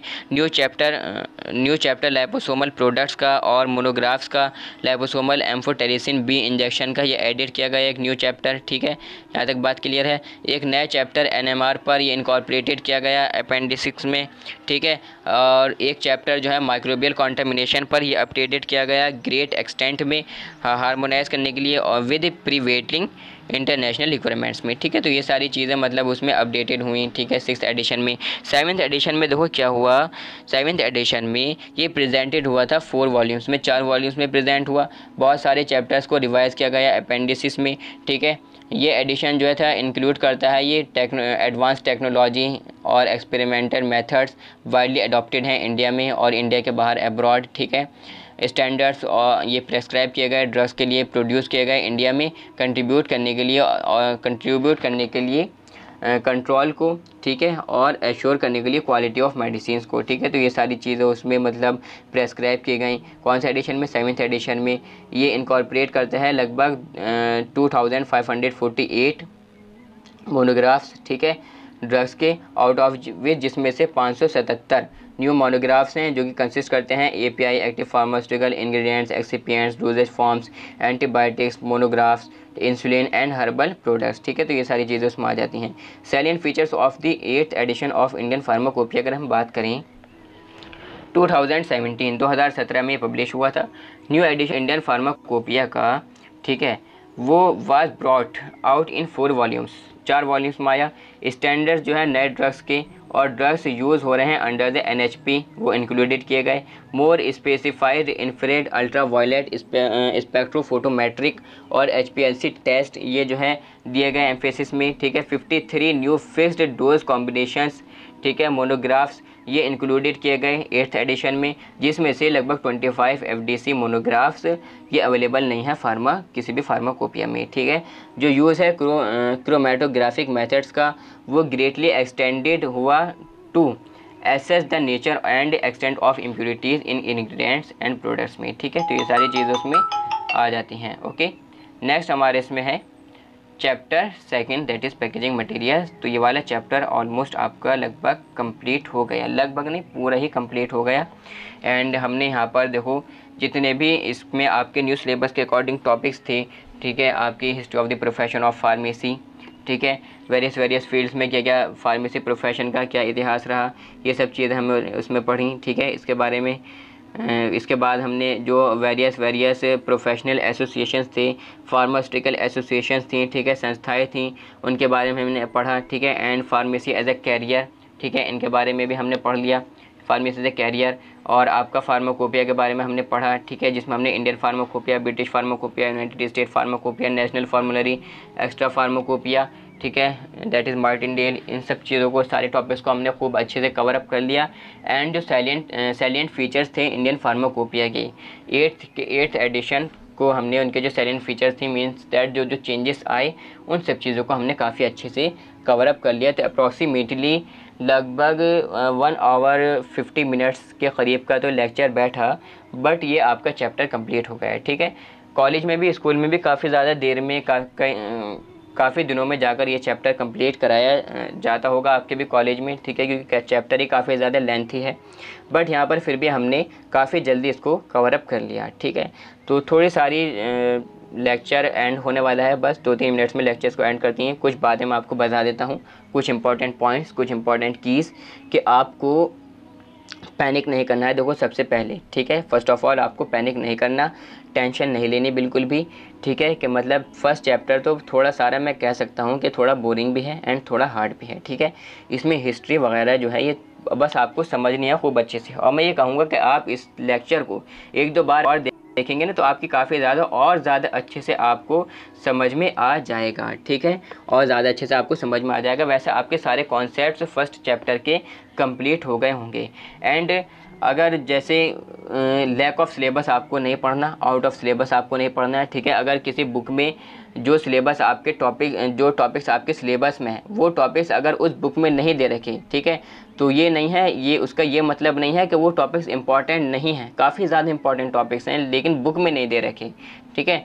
तो इसका मतलब ये नहीं वो टॉपिक इंपॉर्टेंट नहीं है, बहुत ज़्यादा इंपॉर्टेंट टॉपिक्स होते हैं, आपको उन्हें छोड़ना नहीं है। एंड जो एक्स्ट्रा हैं, बहुत सारा एक्स्ट्रा मटेरियल भी भरा हुआ होता है जो कि आपके सिलेबस के बाहर होता है, ठीक है, वो बुक्स में रखा हुआ होता है, वो आपको नहीं पढ़ना है, ठीक है। तो आपको सिलेबस के अकॉर्डिंग पूरी अपनी फार्मास्यूटिक्स को कवर अप करना है। इसके अलावा मैं आपको एक बात और बता देता हूँ कि ये जो जितने नोट्स हैं ना, चैप्टर 1, 2, 3, 4, 5, 6, 7 सारे के सारे चैप्टर्स को मीन्स दैट पूरी फार्मास्यूटिक्स को, डी फार्म फर्स्ट ईयर की पूरी फार्मास्यूटिक्स को आपके न्यू सिलेबस के अकॉर्डिंग 1 शॉर्ट लेक्चर में इसको कंबाइन किया गया है। सॉरी, कंबाइन कर रहा हूँ, मतलब इसको एज मतलब प्रिपेयर किया गया है, जिसमें अप्रॉक्सीमेटली 9 आवर्स 14 मिनट्स का एक 1 शॉट वीडियो लेक्चर है, 9 घंटे 14 मिनट की वीडियो है, जिसमें पूरी की पूरी फार्मास्यूटिक्स को सारे के सारे चैप्टर्स को काफ़ी अच्छे से उसमें एक्सप्लेन किया गया है। वो एग्ज़ाम के पॉइंट ऑफ व्यू से काफ़ी ज़्यादा इंपॉर्टेंट है, ठीक है। और एक बात ये कि इन नोट्स को आप बाय कर सकते हैं, ठीक है, आप मुझे मैसेज करें व्हाट्सएप पर जिसका नंबर है 8218388837, ठीक है, ये व्हाट्सअप नंबर है, इस पर आप मैसेज करें कि सर हमें नोट्स चाहिए, ठीक है। उसमें कुछ इस तरीके का होगा कि आपको उसकी नोट्स के रिगार्डिंग इन्फॉर्मेशन सेंड की जाएगी, ठीक है, आप पेमेंट कर देंगे फ़ोनपे के ज़रिए या पेटीएम के ज़रिए, गूगल पे एज़ यू कैन, ठीक है। तो उसके ज़रिए आप पेमेंट कर सकते हैं एंड PDF गेट कर सकते हैं, ठीक है। आपको सेंड किया जाएगा PDF थ्रू व्हाट्सएप, ठीक है, व्हाट्सएप के थ्रू आपको PDF सेंड किया जाएगा। इस PDF को आप मोबाइल में, ठीक है, कहीं आप जा रहे हैं चलते फिरते भी आप इसको पढ़ सकते हैं, ठीक है, मोबाइल्स में, टैबलेट्स में या ठीक है, अब मोबाइल्स में भी एंड्रॉयड्स या एप्पल्स आईफोन वगैरह उसमें आ जाती हैं, ठीक है, उसमें एक्सेस हो जाएगा ये, ओके। लैपटॉप्स वगैरह में, कंप्यूटर्स में, डेस्कटॉप में आप इसको ईजिली पढ़ सकते हैं, ठीक है। और काफ़ी ज़्यादा इंपॉर्टेंट नोट्स हैं, क्योंकि बहुत सारी मेहनत के बाद में मतलब मैं आपको बता नहीं सकता कितनी मेहनत लगी है इन नोट्स को बनाने के लिए, कि आउट ऑफ सिलेबस भी ना हो एंड लैक ऑफ सिलेबस भी ना हो, ठीक है। तो ये सारी चीज़ें मतलब रहती हैं, और काफ़ी सारी बुक्स को मिलाकर, काफ़ी सारे स्टडी मटेरियल को मिलाकर, काफ़ी सारी मतलब वेबसाइट से, एप्लीकेशन से, अलग अलग ऑथर्स की, अलग अलग राइटर्स की बुक्स को लेकर, ठीक है, PPTs, PDFs, hand written notes, various notes, अलग अलग तरीके के मतलब मटेरियल को कलेक्ट कर उसमें से बस एकदम निचोड़ कर इस नोट्स में रखा गया है। मतलब ये नोट्स वो नोट्स हैं, अगर आप ऐसे समझें कि बहुत सारा दूध होता है, उस बहुत सारे दूध में से थोड़ी सारी मलाई आती है, उस थोड़ी सारी मलाई में से थोड़ा सारा देसी घी निकल कर आता है, ठीक है। तो वो देसी घी है ये नोट्स, ठीक है। यानी कि पूरी लाइब्रेरी की सही कर चीर फाड़ कर आपके डी फार्म की बुक्स की, ठीक है। And even that B pharm की बुक्स भी यहाँ पर मैंने यूज़ करी हैं कि कुछ टॉपिक्स ऐसे भी हों कि जो मतलब जो आपके सिलेबस में जो टॉपिक्स हैं, ठीक है, जो ईजी लैंग्वेज में मिल जाएँ उन बुक्स में। तो काफ़ी अच्छे से मतलब इन नोट्स को प्रिपेयर किया गया है। You can by that and do your best in your exams. Best of luck, ठीक है। तो मिलते हैं हम नेक्स्ट लेक्चर में, जिसमें हम पढ़ेंगे आपका chapter number 2, that is packaging materials. Okay, packaging materials को हम पढ़ लेंगे। इसमें मेनली छोटा सा चैप्टर है, ज़्यादा लेंथी चैप्टर नहीं बैठेगा एंड काफ़ी ज़्यादा ईजी चैप्टर है ये। Okay, so that thanks for listening carefully, that's all.